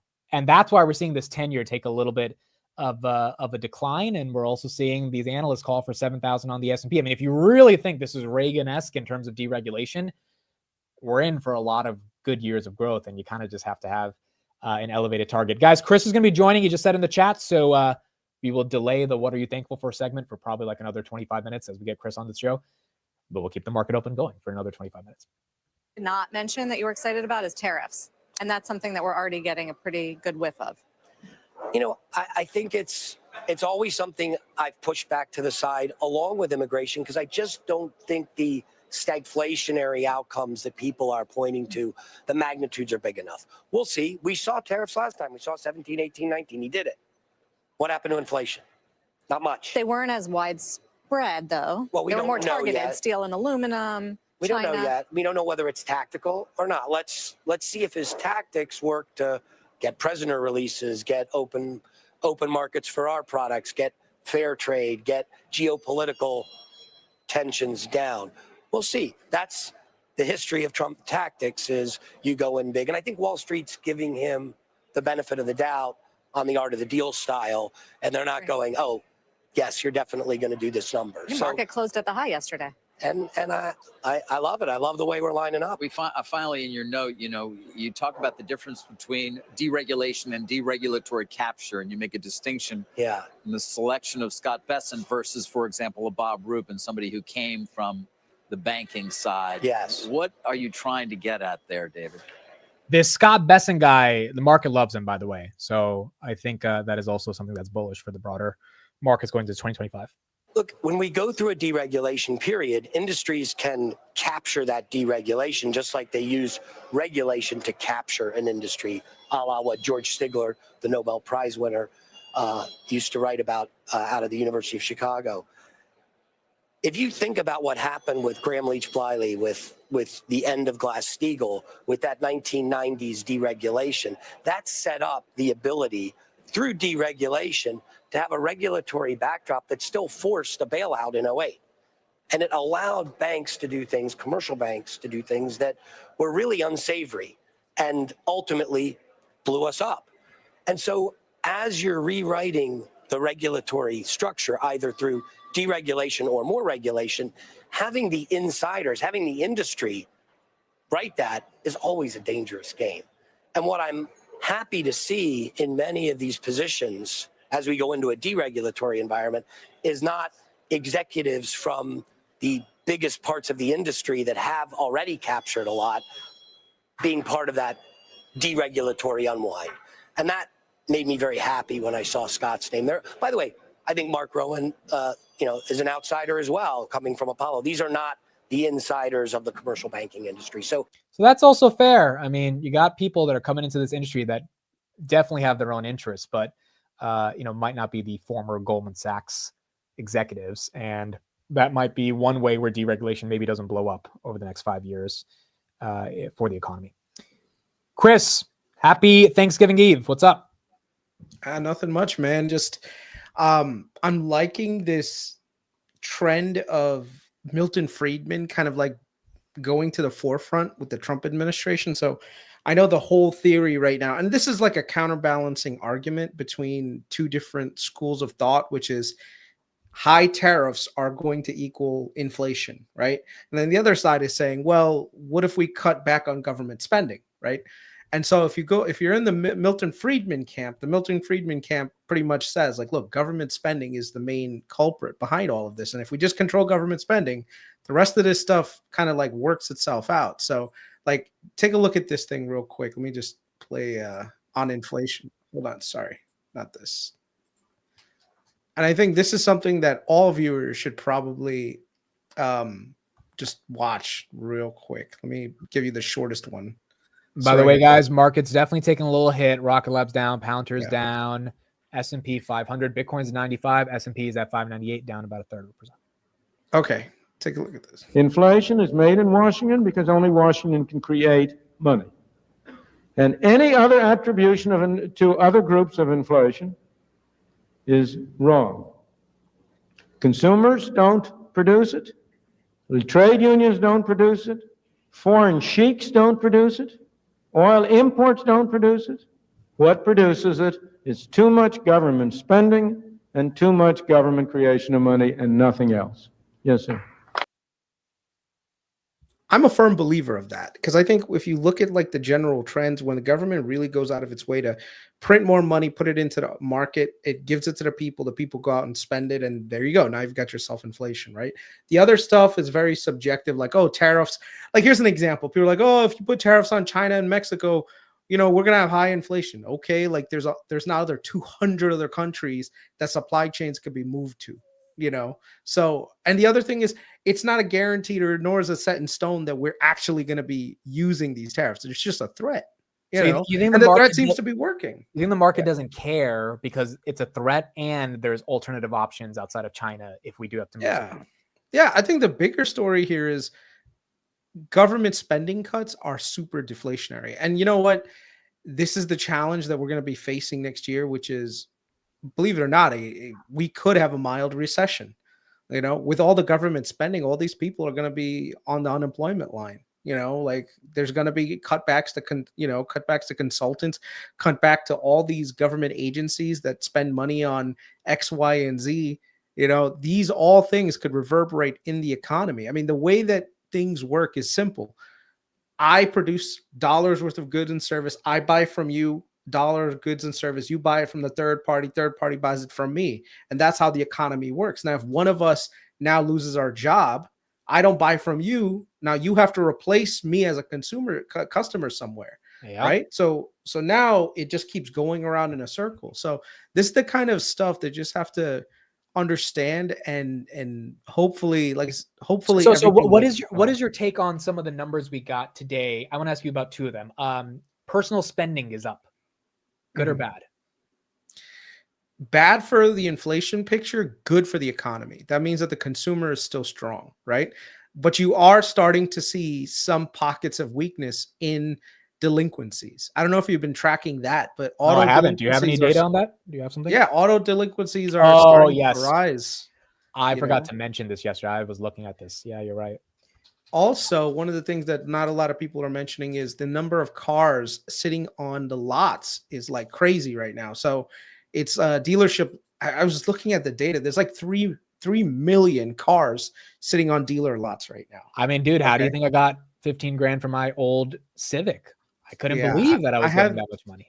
I have the data here. Hold on one second. This is one of the posts from yesterday. So auto loan delinquency rates jumped 8% in Q3. Serious delinquency rates surged to 2.9%. 90+ day delinquencies are just now 58 basis points below the record in 2009. 2024, auto loan delinquencies have risen at the fastest level since 2008. All while household auto debt rose by $18 billion in Q3 and hit an all-time high of $1.64 trillion, which is slightly above the student loan debt that exists right now. Yeah. It might be slightly below that. Okay, let me see. How would you guys explain it in the chat? What is your argument for auto loan delinquencies going up? Just people bought a car that they couldn't afford? Is that the argument? Hell yeah, man. Hell yeah. People during COVID, they went out there and they just bought cars, bro. And then now if they're having some sort of like weakness in the market, you know, like they because they're facing higher inflation, so their expected earnings are being eaten away by other parts of their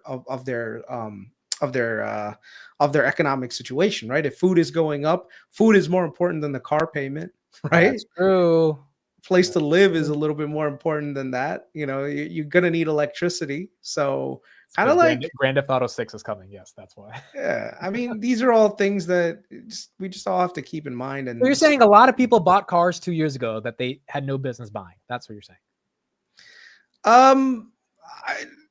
I would say that people are very short-sighted, and the thing is, a lot of people got stimulus checks and went out and bought cars. Right now, the thing is, and this is like a running joke. It's on TikTok. If you ever look at it, like you ask people like what their car payment is, and some people have a higher car payment than a fucking mortgage. And then also there's this, yeah. And then some people will have like, oh, I bought this used Mercedes Benz, and like the deal terms is like, oh, how much are you paying? It's like, yeah, I'm paying like $700 for the next 78 months. Yeah, and it's like 78 months. Like, holy shit, you know, like it's crazy. I want to find that video. I've seen this video. I've seen this thing. Oh, we know we could find it. It was like someone who has an auto loan for like, I think this was like 50 years or something, but they're paying like it's ridiculous. Yeah, it's the loan is longer than the useful life of the car. That's I got one of these. Yeah, this is not the exact video, but there's one of these. Yes, sir. Miss Giant came out and got this 20. There you go. What escape, Miss Giant? How much did you? Oh, the music, goodness. I'm gonna turn the music down. But the point is, $1,000 down, $389 a month for 267 months. Who is like this is like predatory loan status? Like 22 years, bro.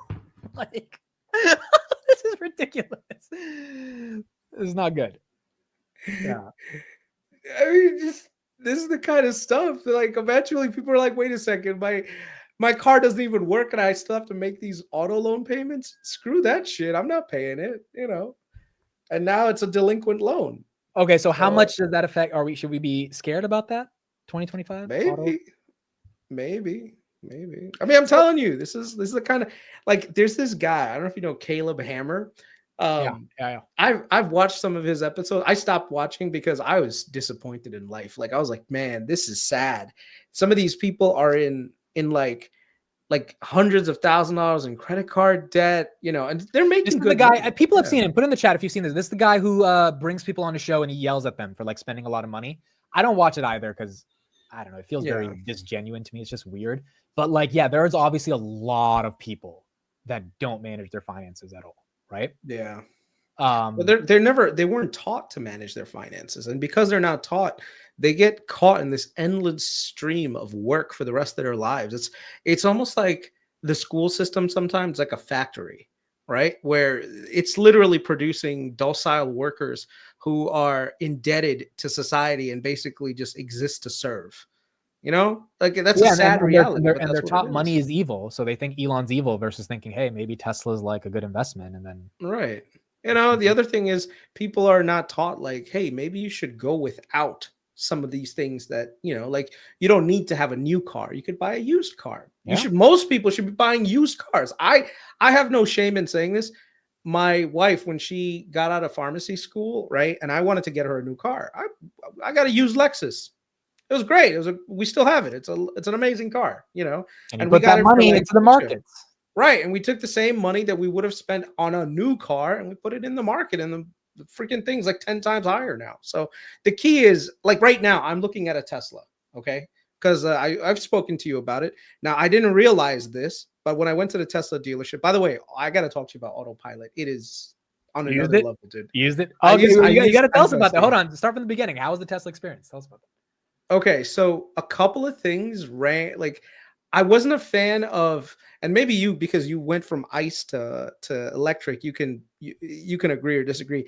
But when you're driving and you have this like brake, when you start to brake, like with the ICE car, you just kind of like you roll, right? You just kind of put you take your foot off the accelerator, and you know it just kind of rolls a little bit, and then you brake right when you're about to get to the car in front of you or the distance that you need. With a Tesla, you take your foot off the pedal, that freaking thing just slows the fuck down. So two things. Number one, if you actually are driving fast, it will naturally slow down, but it will slow down more of a sudden, but it's not going to be like a jolt. Number two, now that it's been a month of driving it, I'm telling you, bro, you get used to it in like a couple days, and then it's money. Then it's like, then you can't imagine going back to actually Yeah. pressing the brake. But The yeah, it is something to accelerators, start the with. acceleration is just on another level. Like it's awesome. And FSD is the real deal. Like so the dealership, Wow. Okay. they said go to this Walmart parking lot. So I drove physically to the Walmart parking lot, and then I told my wife, just watch this. Like, so I put the thing into FSD. I started driving it. Dude, it did the entire drive. I'm talking about it. It was driving on Atlanta highways, and it drove us back. And it didn't just take us back to like the destination. It brought us all the way to the parking lot. And then when we were in the parking lot, I just selected the spot that it's supposed to go to, and it parked itself in that spot. And I was just like, holy shit, this would be amazing for my mom, because my mom, you know, she can drive, but she's just not very confident. So I'm like, bro, my mom doesn't need to go to more than like, you know, like a couple of miles away to Kroger and Walmart. And she, you know, she's a little bit of older age. Bro, this would be perfect for her. You know, just all she has to do is just start it up, put the location, boom, and you know, it'll drive her there. She can drive enough to get herself to the so you're not scared at all about FSD. You're like, this is really interesting, because I think this is a big moment for everybody, including myself. People that were afraid of FSD were now thinking, no, it's actually good. Yeah. And like it's a meaningful thing. I think FSD drives better than I do. Dude, I was like, my wife was sitting there. She's like, because the thing is, like me, I don't drive very often, and I've driven like New York stop and go traffic and stuff. So the thing is, I'm used to like just a slower pace. This is FSD is just, it doesn't feel like it just feels natural, dude. It honestly feels like someone is driving for you, and it's really freaky to see the steering wheel turn on its own and shit. But it's actually really cool. So FSD is definitely the real thing. I didn't have any interventions, but then again, I was only in it for about like maybe 10 minutes. So are you going to buy a Tesla? So there's two problems that I ran into. By the way, you're getting 2,000 off now on the referral, so you're getting even an additional. Well, here's two problems that I've run into. Number one, I make too much money to qualify. So if you make like if you jointly make between you and your spouse over 300, you don't qualify for that 7,500 discount. And Georgia doesn't give anything additional either. I do get 1,000 for being in the military, which is nice. But I don't get that tax deduction. So that sucks, you know, so that's one thing. The other part of it is that I really don't have anywhere to charge it, you know, and I thought about it, and I asked my wife, like, where could we charge this thing? Because there is a neighbor that I have that does have a Tesla, but this dude, like, he lives on the first floor, and what he does is this parking lot is like right next to his like apartment, so he just puts like that 25-foot cable out of his window and charges the car that way. I live on the third floor, so I don't have that luxury of doing that. So the challenge for me is more charging, you know. But yeah, but you liked it. Would it get you to buy Tesla stock, or do you still like valuation? Well, one, I'm definitely going to buy Tesla stock. Whoa, hold on. You can't just say that. That's yeah, no. It's I think it eventually starts dropping, and I'm definitely looking forward to buying Tesla, because the way I see this is, dude, if they're able to eventually like sell this thing, I mean, I was talking to my wife about it, and $8,000 for a car that can drive itself. Maybe it's because I'm ooh and ah right now, and anyone who has FSD, maybe they're a little bit, you know, they can chime in a little bit. But I think $8,000 is actually a bargain for a car that can like literally take you from place to place. So I actually started looking for a used Tesla, and I think I may have found a couple of used Teslas that are Model Y. That's not a lot of high mileage on it, but it comes with FSD already, because a lot of dealerships, and I was talking to Carlos about this, a lot of dealerships don't know that they have FSD already bought and it's part of the car. So if you can get like a $30,000 Model Y with less than 50,000 miles, that's like the last couple of years, bro, it's the same thing. And not to mention, I have to pay for FSD. So, you know, we'll see where things go. But like right now, me and the wife, we're probably going to buy a house, and then I'll probably get a level 2 charger installed there. And then after that, we'll figure out this whole situation with a Tesla. My wife, that wasn't a big fan of it. Why? Because Why did your wife like it? She was telling me about range anxiety. She's like, I just like being able to just, you know, go where I need to go and and fill up my gas, so range anxiety is her biggest challenge. So I'm like, look, once you get it, then you can figure out that kind of stuff. But the thing is, I looked around my neighborhood, there's charging stations freaking everywhere now. So same with me. They're everywhere. So for Tesla, what, 270, 275? Is that? I'll have to do the math on it. The challenge that I'm running into when it comes to Tesla is that and this is something I'm glad that Steve brought it up with Chris Camillo, what Chris Camillo said. Some things you can't base your investment decisions purely on valuation. Like you have to look at the trajectory of the company's like future prospects rather than just look at, oh yeah, the numbers don't make sense. Like the thing is, like, sometimes if you get too dogmatic with, oh, the numbers don't make sense, or I'll get in when the numbers are down, you'll never get in. Like one of the reasons why, of course, and y'all can of course comment, but one of the reasons why I'm not in Palantir right now is because I'm like, oh, the numbers don't work. The numbers didn't work at 35. The numbers didn't work at 45. The numbers didn't work at 55. The numbers don't work at 65. So it's almost like you're waiting for the numbers to work while the stock is just moving higher and higher. So like I said, it's not that you are taking more risk by buying something that quote unquote is overvalued.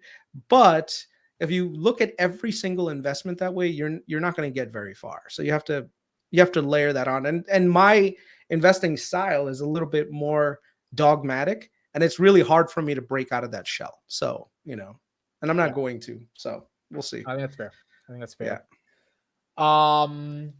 Okay, I guess final question is Ed Yardeni said 7,000 on the S&P next year. Think that's possible? Yeah, I think it's possible. I mean, anything's possible right now, man. The Trump administration, and I'm glad that Steve brought it up. There's a lot of uncertainty that was coming into the election on who would get put in charge. And remember, Kamala Harris wanted to at one point try to propose like unrealized capital gains taxes and all the other things, and also like maybe some higher corporate taxes. With Trump is the low tax regime, right? Trump is all about let's spend less, let's take in less.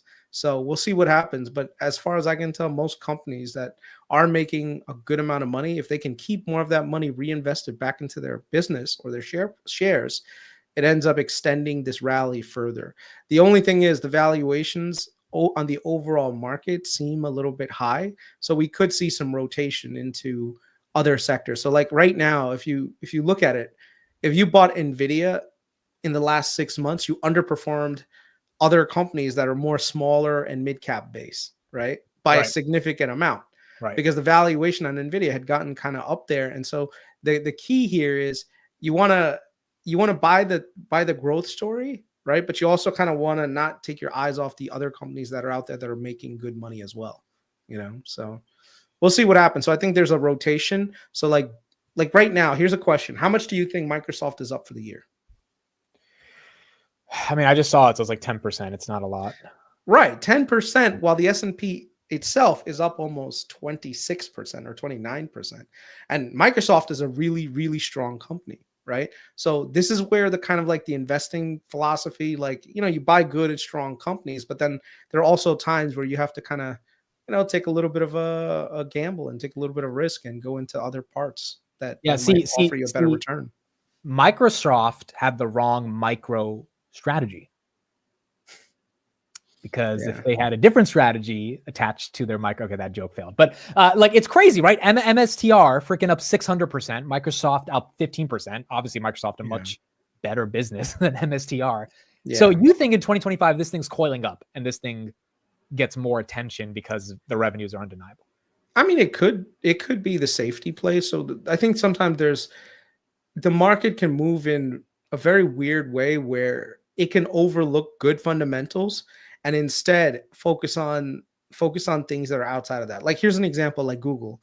Google is generating almost $100 billion a year in net income, but the stock is not really moving very much. Why? Because everyone is afraid that Google is going to get, regulated to death. And so even if the business is making really good money, revenue is growing at a double-digit mark, people are not going to give it the valuation that it technically deserves in other circumstances. Like, look at Google right now; it's up 22% for the year. But if you look at the revenues are like 20% higher. Yeah. They're buying back a crap ton in shares. Like, it's so these are the kinds of things that you have to take into consideration. And a lot of people, they'll judge you based on like the stock that you say, and a lot of people will disagree with you because they're like, oh, like, why would I want to buy a cruise line? Like, if you look at like cruise lines right now, like look at Royal Caribbean or CCL, or that, they've outperformed the market by a huge margin, right? This year. So look at Norwegian, look at like the year-to-date chart. Let me pull that up. Yeah. Yeah, no, and these were some, I mean, everyone, I know every day you watch the show and you see in the chat, everyone's looking for the gems. I mean, do you have an opinion on what's the next SoFi, Palantir, Rocket Lab, Robinhood in this market? As of right now, I don't. I don't think it exists, bro. Like a small stock where sentiment is horrible, but you know there's growth and potential. I don't think it's there right now. I mean, the only one that I can think of that's good for the next few years is probably like Grab. I think I've started to really speak about it. Like, and if you really do the research, this is a great company. And long term, they're gonna really outperform the market in general. So we'll see what happens. But yeah, like look at Carnival, it's up almost 50% on the year, right? Yeah. Grab is up 46% on the year to date. So I don't know. Look at that, 57% year to date. So yeah. Okay, last two questions for you. NVIDIA, it's down. Do you think semis are shifting, and do you think this is stupid or it's reasonable for it to be down?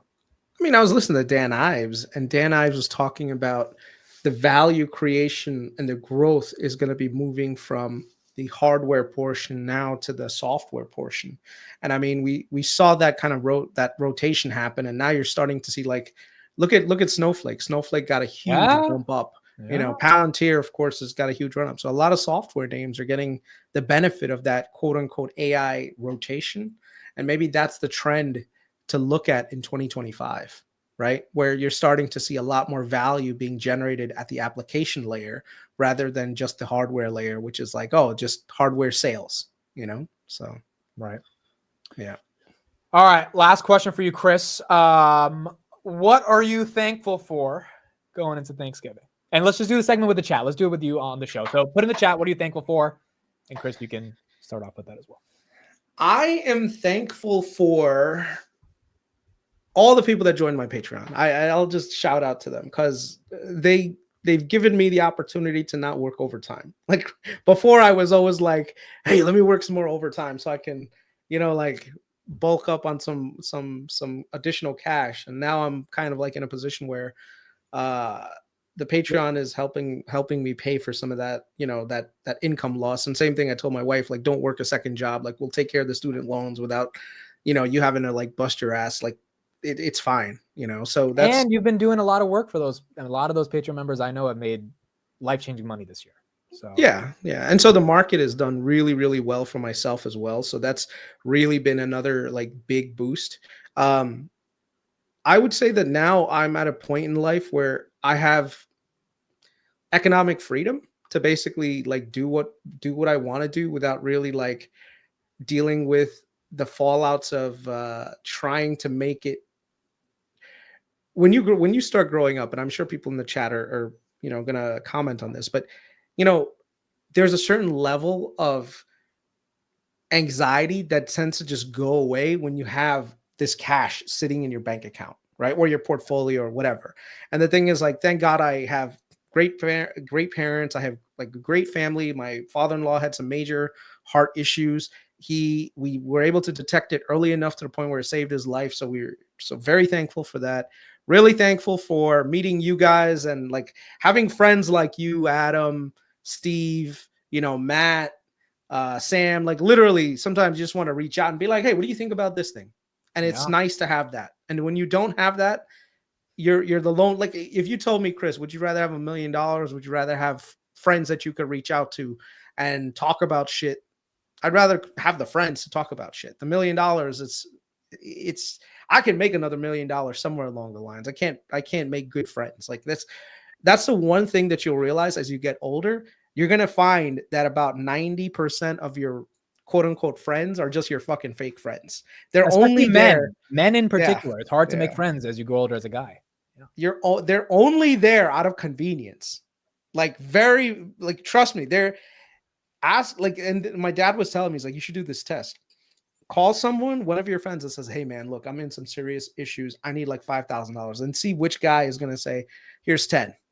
Because trust me, most people, if they're your friend, they'll say, whatever, man, Kris is good for it, but he's my friend. I don't even give a shit if I ever get the money back. So they'll plop down the cash right away. That's correct. Other people will kind of be like, well, when am I going to get the money back? Like, like I don't know. Chris, I need 10,000. That's fine. Whatever. Send me your. Let's use this moment to get me request. some 10G. Yeah. No, but that's a real thing, bro. Like friends and family. My parents went through health stuff more in 2023, and so I'm very grateful that they've recovered and they're doing well. And then friends, dude, Steve, you, Adam, just being able to call people up. TJ, she's like, hey, what do you think about this? How does this work? Yeah. This marathon thing, you called up Adam and me trying to figure it out, and you made some good money on that just by having something to bounce off of. It's special. It's hard to have that. Yeah. It matters. And it's something that you don't realize how important that is until you get older. Once you get older and older and older, people end up kind of leaving and going in their own direction. The good thing is we all have this commonality, and we all talk about the stock market. We love the stock market. We love investing. So that really gives us this glue that other people don't have. Like right now, I have friends. Like I have guys that were at my wedding that were like my groomsmen. Yeah, I speak to like once like every 6 months now because they have kids. Like they're not your friends though. No, they're my friends, but they got kids. So it's like, I used to be able to just say, hey, let's go to a bar, let's grab a drink, and they'd be like, sorry man, I'm on daddy duty today, or I'd be like, hey, let's go to the driving range for like, for an afternoon, and they're like, sorry, I have daddy duty. And that's what you'll see, man.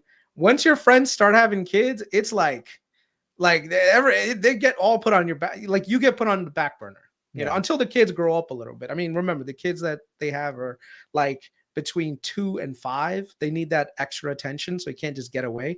I'm sure that once they're like a little bit older, it'll be different, But my thinking is, if you're my boy, you're my boy. You'll be like, listen, tell my wife, figure this out. I gotta go drink with Kris. Yeah, it's just hard. It's hard to do that as you go older. And being thankful for the friends you have do matter. I would agree with you. I am unbelievably thankful for this community and friends, and it's tough, bro. Thanksgiving, I think it's always one of those moments to remember. Like, here's the big thing for this whole community. A lot of people here have made money this year. You got to be grateful, right, that your money's in the markets and it's compounding, because most people on the planet are not having any level of income outside of their job if they have a job. Yeah. And thankfully, the markets have been good this year, right? So it's amazing. But also, it's like these are the years we wait for, because we go through the years like 2022 to get here. And the key is, and especially with you, like I said, I'm glad that you're talking to Steve about the dividends thing, because as I told you, the goal is make a shit ton of money and then put that shit into some safe stuff and let that shit compound. You've got 45 years to compound that money, brother. 45 years, okay? But Haktua is only 0.0000001 cents. It's like, just no, I get it. Yeah, you're right. No, you're right. Yeah. Like I said, I've been moving money into like some fixed income stuff. So I like seeing that, because now I'm getting regular payments, and that gives you a lot of like, woosah, Like, let's say I lost my job tomorrow. I'm like, whatever, it's fine. It'll work out. I got these Brookfield preferred shares just paying me. I'll be all right. Are you close to quitting soon and just doing Patreon? I'll be honest. I get paid good money to do very little work, so it's hard for me to quit my job. Like, not to mention I'm a fucking Patel. I'm Gujarati. Like there's like, if you know anything about Gujarati Patels, okay. We are like, and don't take this, I hope if you're Jewish, please don't take this offensively. We're like the Jews, okay? Something about us, we wake up in the morning and it's like, I need to make money. We go to sleep at night thinking, man, if I had just done this, I would have made more money, And that is like the mentality that us Patels have. Like, we literally wake up in the morning to make money, and we go to sleep Like, and believe it or not, like sometimes we'll dream about making money. That's how like that's how Dude, we are. I'm not gonna lie, bro. I didn't even say this in the morning. I dreamt about Vlad last night. I don't care. Say what you guys want. We were at some fucking conference, probably because I'm going to the investor day soon. But no, I get your point. So your point, if you quit, you would feel guilty for quitting. I would feel so fucking shitty because it's like I gave up a job that I don't do a lot of work and I'm getting paid 6 figures. Like, what am I, a fucking idiot? Like, it would kill me on the inside, even though technically I don't need to do it. Like, the inside emotion would, like, I've thought about it like a couple of times. I'm like, should I just send in my resignation? And my wife is telling me, like, why are you still working? You could just resign, focus on other things. It's like, nah, I'm getting this money. There's no way I'm not getting this money. Look, but your wife is right, dude. Like, because you got to watch after your health too. And if Patreon and investments are doing well, but then again, you're getting the free healthcare. Like, I get it. There's a lot of benefits that you would give up. Yeah. Dude, if it wasn't easy, I would have quit. But it's easy. So, like, I literally put in the work for like 10 years to give like my organization the confidence and the skill level to make everything easy. Like, that's the thing. People are paying me not for my hourly wage. It's because when shit goes wrong, you can count on Kris to take care of that shit. Like right now, my boss loves that, and I still remember during my employee evaluation, right? They're like, Kris, what is your goal this year? And I said to my boss, I said, to give you more sleep. It's like when I'm on, you're not going to get a call. That is my gift. That is my goal. If you get a call, I failed somewhere or I just can't handle the issue.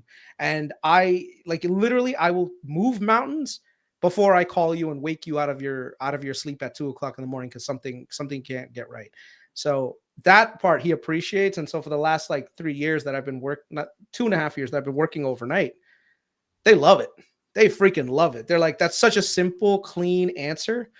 And they actually do get a lot more sleep. Before, we had people on call and rotating all the time on this current shift that I have. And let me tell you, my boss was like, I didn't get a good night's sleep because I didn't know who was gonna, like, whoever was on, I didn't know that they would be able to address the issues when they came along. And so I literally sometimes I'd worry that I get that phone call at night. When Kris is on, I don't worry about that phone call. So I'm like, all right, cool. What would you say? No, that's a great response. What would you say to someone like Jed who's saying, I'm thinking about quitting the job because of the gains I have in the market, and just doing his own thing? Do you think it makes sense to? It depends on. It's personal, right? Yeah, it's personal. It depends on your age. It depends on the level of risk that you're taking on with the job as well. Because if you're working like a really laborious job that you're breaking your back. Like, that's the one thing don't do. Like, I'm literally sitting in an office, like, from home, remote, working. There's a big difference between that versus someone who's going out, schlepping halfway, like 20 miles and working a labor job where they're breaking their back. And by the time they're, 30, 40 years old, they're going to have long-term issues with, like, healthcare issues. So if that is the level of stress that you're being put under, whether it's emotional or physical, then yeah, quit, But I will obviously say, if you can afford to do that, and if you can afford to. The other thing is you can also downshift, right? Look for a job that's easy. Like right now, if I wanted to, I could be a director of radiology I've gotten offered to be a director of radiology, multiple hospitals in my network, and I turned it down. I said, no, I don't want to. I'm good. I'm good where I am.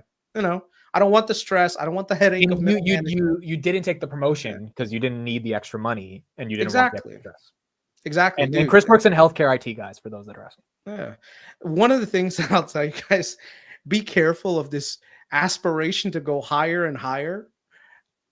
Yes, you will get paid a little bit more, and there's a prestige level that comes with, oh, look, I'm a manager. Oh, I'm a senior director. But let me tell you, you are on call 24/7.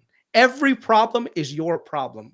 People don't show up, it's your problem. Patients have issues, it's your problem. There's a legal issue, it's your problem. A regulatory agency comes after you or comes after your fucking department, it's your problem. Bro, fuck that. Right now, I sign in, I sign out. The end. It's not my problem, to deal with the other shit. That's it. So that is the best part of life, bro. That is the best part of life. Not having to deal with the emotional stress of the after job. I still remember when I first because I was in middle management and I got a fucking cell phone and I was so happy about it. I was like, man, look at me. I'm fucking important. The company's giving me my own cell phone. Yeah, look at me. No one else has a fucking phone. I got a phone. And then I realized that thing wasn't a fucking like gift. Okay. That like recognition for all your hard work. It was like, so they could call you at 2 a.m. in the morning and fucking say, hey, listen, shit's on fire. You need to figure this out. I'm like, what?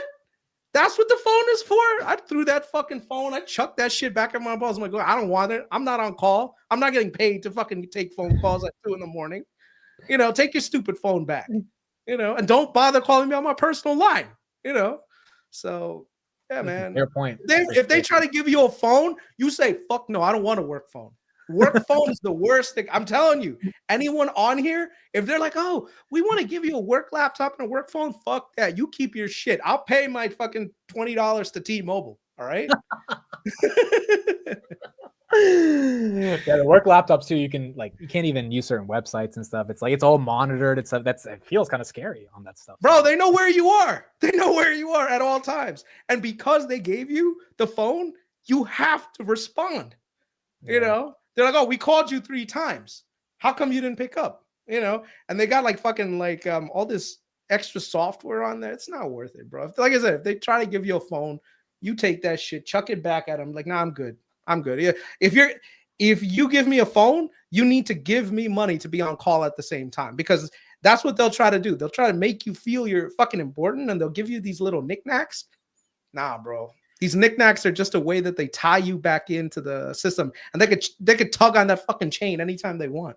So yeah, and I think the takeaway from this is if you've made really good money this year, or you're set up to do well over the next couple of years, then maybe being the most ambitious in a corporate job isn't worth the stress. But if the ambition can fuel the income, for example, if you're young, to keep piling into the market, then it's kind of like you gotta work your ass off sometimes, right? And there's some people in their 40s and 50s that don't need to. Some people in their 20s and 30s that do need to. But it depends on where you're on in life. Look at what X put. I also work in healthcare IT. Chris is spitting facts. Bro, if you work in healthcare IT, you know exactly what I'm talking about. Every issue is your problem. And half the fucking issues you could just resolve by, did you try restarting the computer? I know that pisses people off too. I always say 3 things, and it really like ticks people off. 1, did you restart the computer? That's number 1.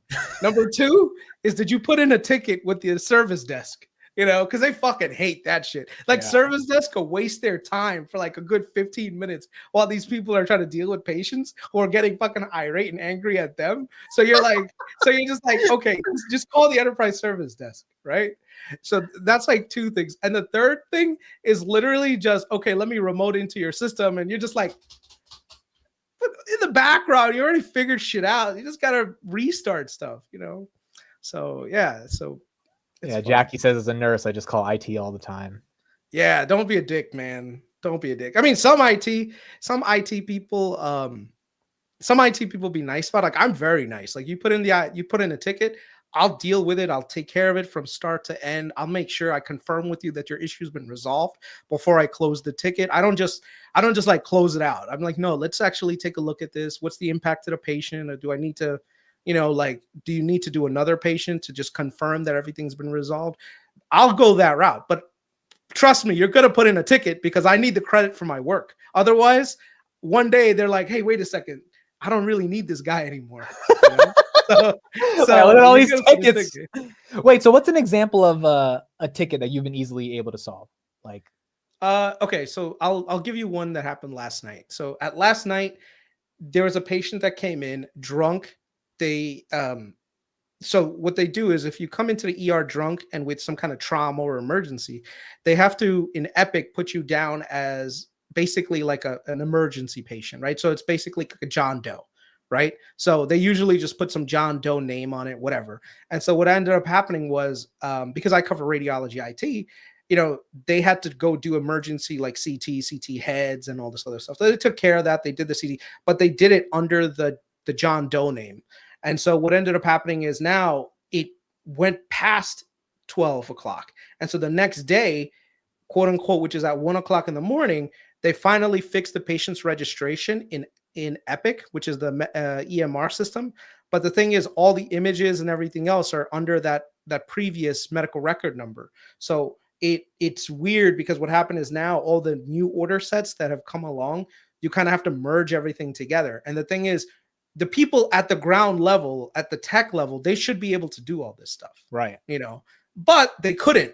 And the doctor, the radiologist who was reading, couldn't read the exam because every time he would read it, it would be like an unknown patient because it'd be basically they would be trying to open images and the patient's images were recorded on the old medical record number, and the new medical record number has all the new order sets. So the images wouldn't correctly go into the file. So it took me like 5 minutes, logged on, moved the images to the correct folder that it needed to be in.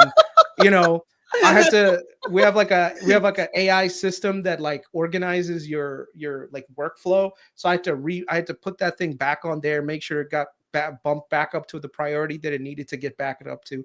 And just call the user like, hey, listen, just double check your shit. I cleaned everything up, and the radiologist was able to read the exam fine, and that's it. You know. Now the thing is, if I wasn't there to do this, right, this could very well be something that drags on the patient care and experience for a while. And let's say you're trying to discharge a patient, and the guys, because literally I'm covering a hospital in the Bronx while sitting here in Georgia, and a radiologist is reading from Seattle. Oh, wow. Okay. That's how it works. Right. So it's kind of like a three-way thing. So like, and you have to stay in communication with everyone while you're doing it, you know? So a lot of times there'll be that. I manage application servers too. So we have our own data center, and we have our own applications on there. And sometimes the applications have issues. And so you have to deal with that. Like this morning, one of our application servers that's not critical, it was undergoing like a Windows update, and so all the images that were transferring to it were basically like just getting hung up, and the people that were actually using the application couldn't use that application because of that. So now I had to go in there and basically like resolve the issue, restart the server and application services, and then the images flowed through, and now the people were able to read their exams correctly. You know, so there is a lot of software in the healthcare space, bro. A lot. Let me tell you, every other. When I first started, I was supporting maybe 5 applications. Now it's up to like 10 to 15. Like every single year, I feel like we're getting like 2, 3, 4 more applications put on our necks. You know, and a lot of this is built on Epic, right? That's the big software in the hospital. Epic is the EMR. Okay. The Epic is the EMR. And then there are all the other little layers. The other things are just little softwares out there that specialize in certain fields, right? And so like here, I'll give you an example of something. So we have a stroke imaging protocol right now where on all of our CT machines in our corporation, we have stroke protocols on there. So if you come in, you have a stroke, we do a head CT. The CT gets sent to our PAC system, which is our image archival system, which then forwards that image to AWS securely via this thing. And then we have this software application called Viz AI that in real time reads that study and tells you whether or not the patient has a stroke or not. And the reason for that is because if that AI detects that there's a stroke, it'll send out an alert to the neurosurgery team saying, look, we've got a patient who has a stroke. Get the OR ready. The patient's already on the way. And this is before a radiologist has even touched the patient to see if the patient actually has a stroke. And the accuracy of the application is very, very high. So now anytime that a patient comes in with a stroke, boom, it gets sent automatic. Now the problem is if you rely on that system, that's like 100%. You need to make sure that shit is working. It's massive time saving. Yeah. The more time you save, the more brain tissue you save. So that's the key to dealing with stroke. So that's where guys like me have to be on standby, because let's say the images don't make it to where they need to go. I am the one that makes sure that fucking thing gets corrected. Well, otherwise, your job is kind of life or death. You're kind of resolving these situations to an extent. I would say it's kind of like being a fireman, more like, and not saying I'm putting out fires, but basically I'm the least important person at the hospital until something goes wrong. And then I become the most important person for like 15 minutes, an hour, 2 hours, if something goes really, really wrong. Right. And once you resolve it, it's like, oh yeah, I don't like. One of the things that still pisses me off is some of the doctors that I used to work with when I was at this other hospital. Like, it's a much bigger hospital. They used to call me the IT guy. I was like, bro, my name's Kris. Like, I've known you for like 5 years. Like, that's just call racist, me bro. Kris. Just call it like. No, but the thing is, like, they've so ingrained into calling me the IT guy. I mean, eventually I got tired. I was like, all right, fuck it, fine. I'm the IT guy, whatever. So it's fine. What's good about it is that there are other IT guys out there. So if we say something fucked up to them, because sometimes we could get frustrated and like, you know what? I don't want to deal with you. They don't know your name. So they'll be like putting in a complaint, like, okay, who was it? Oh, it's the IT guy. It's like, well, which IT guy? The Indian guy. We got a bunch of Indian guys, so you fucked. I love it. I love it, dude. A 5'6" Indian guy. And it's like, yeah, welcome to our fucking realm. And you can't tell who it is because there's a bunch of us. I love it. That's hilarious. Yeah. All right, Kris. This is awesome. Thank you for the Sometimes. kind of life truths that you dropped here. Happy Thanksgiving to you. And I will talk to you soon on the show as well. Yep. Have a good one, man. Thank you, Kris. Appreciate you. Love you, man. Talk later. Take care. That was funny. That was funny. It's true, dude. A lot of the IT guys are I guess I kind of became an Indian IT guy because I'm analyzing Palantir all day, which is IT, right? To an extent. And I'm Indian and I'm not like taking the phone calls on like how to solve the problem, but like I'm in the IT world. It's like the biggest stretch ever. A content creator who talks about Palantir, which is IT, makes me IT Indian, but Joe says, no, you're not. Stop it. I'm an Indian IT guy, bro. And analyzing Palantir is not IT. No, I have to fulfill my Indian prophecy of becoming an Indian IT guy. Dude, I'm not even that good with tech, like when it comes to like fixing things. I mean, I'm not horrible with it. But I just go on YouTube and I Google something. I find a solution. So I guess I can solve things rather quickly, but I've never been into coding. Let's just say that. I'm not the best coder. I'm more storytelling, communication. That's what I like to do. Dude trying to give himself a title. You are the fake bricks guy. Yes, that is correct. All right. So that's it for us, folks. We do have the market that's taking a little bit of a dump right here. Bitcoin, 95,000 down from 96. You got the Qs down 1.38%.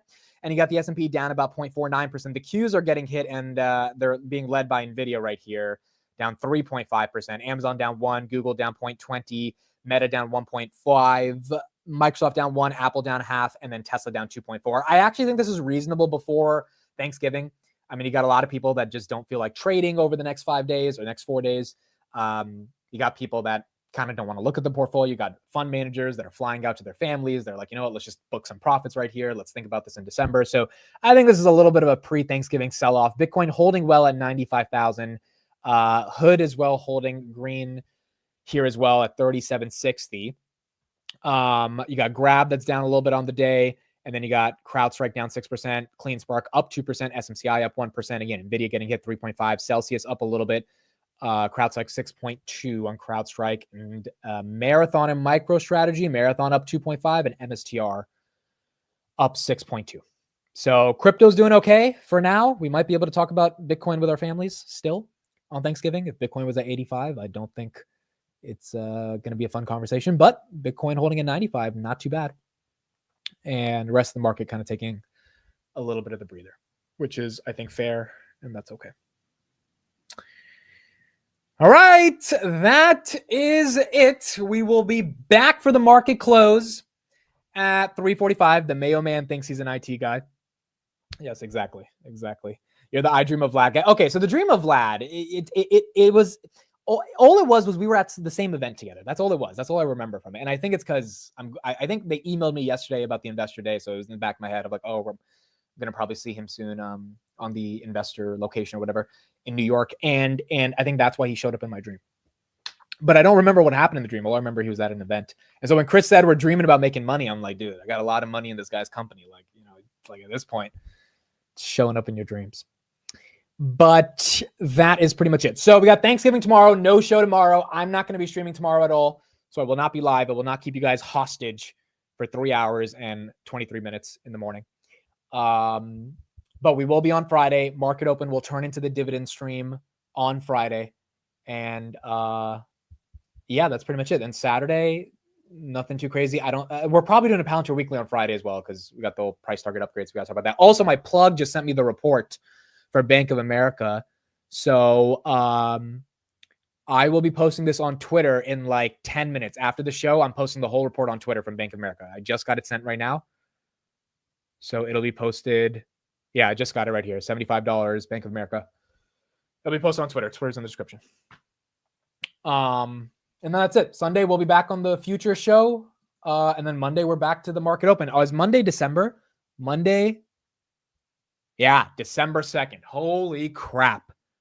End of December. Or end of November, early December. 1 month left, folks. 1 month left. That's crazy. We got 1 month left. 1 month left, and that is it. Raul says, admit you are addicted to us. I am indeed addicted to you guys. So let me just say what I'm thankful for. First of all, obviously health, family, market's been doing well. That's great. But I think the number one thing I would be grateful for is you guys. I mean, you guys have made this job, if we want to even call it a job, the coolest thing in the world to do. I mean, every morning, I talked about this the other day, how privileged I am to wake up and be able to talk about stocks, and people actually care about the content, getting the value. We did hit this milestone last night. And it was a big one for me. Didn't really make a tweet about it or anything, but we did get over 100K on Twitter. So that was awesome. And it's one of those things where it's been a really strong year, but that strong year has been built on a lot of momentum. But that momentum is primarily because, you guys continue to show up and you enjoy the content. And, you guys continue to support. I mean, Twitter was 25K in the beginning of the year. My goal was let's do 50, right? If I could double it, I think it would be amazing. It's at 100, right? So we've been able to 4x that growth this year. YouTube, I think there was 700 people that showed up on the morning open streams in January. We're now crossing 3,000 every day. So that's, again, a little bit of a 4x. So it makes me incredibly humble and incredibly grateful. And I'm not perfect on the show every day. Sometimes I make mistakes, say stuff that's inaccurate, incorrect, maybe make a joke that is funny, obviously, but the audience doesn't perceive it to be funny, which is whatever. The audience is always correct, I guess. But nonetheless, I just want to make the show better and better and better. And I really, really want to make this a cool community. I've been doing these posts on Twitter every day of a market recap. And it's kind of like just 12 things that I recap about the market. And like every day, people have been really enjoying it. And I made it the day that Ackman bought Nike and Buffett bought Domino's. And there were so many things. So I just made a little, like, it wasn't an idea. I was like, let me just type this up and put it out there. And people started liking. So I've been doing it every day. And people have been saying, hey, you should charge $1 for this. You should make this a subscription paywall. You should make this a paywall newsletter. And I just don't want to do it, dude. I just want to keep giving value, because I know in the long term, what I'm doing this for is for the audience and the brand and for everyone getting value out of this. I'm not doing this to get a couple bucks. It's not. And look, I think there's monetization opportunities for the media brand that I'm building into the future. But the first part is to build the fucking brand, build it, make something people actually want, right? And it's just really, really, really, really special to me that this year has been one of those years that people have enjoyed the content. And again, it's very humbling, dude, because again, a lot of you guys know my story. For those that don't know the story, you'll hear it now, but I always wanted to be the next Michael Jackson in terms of being like the biggest pop artist in the world. That was my dream when I was 9 years old. That didn't end up happening. And obviously I couldn't sing, couldn't dance that well, but the essence of that dream was not to be a singer or a dancer. The essence of that dream was to perform. That's it. It was to perform. I don't know what it is. This is kind of, I guess, why I got really good at debate in high school, because essentially debate was a performance. You're on stage and you're performing. That's it, right? And like you're trying to competitively out-argue the other person. And so those skills are very vital, but at the end of the day, it is a performance. What I'm doing every day on the market open, market close is a performance. And I'm just so humbled and grateful that the 12-year-old kid who wanted to be a pop star and perform in front of thousands of people is getting to do that every morning in front of thousands of people in a different way. In this case, it's not singing, but it's kind of singing about stocks, right? Not literally singing. I know you guys would hate that.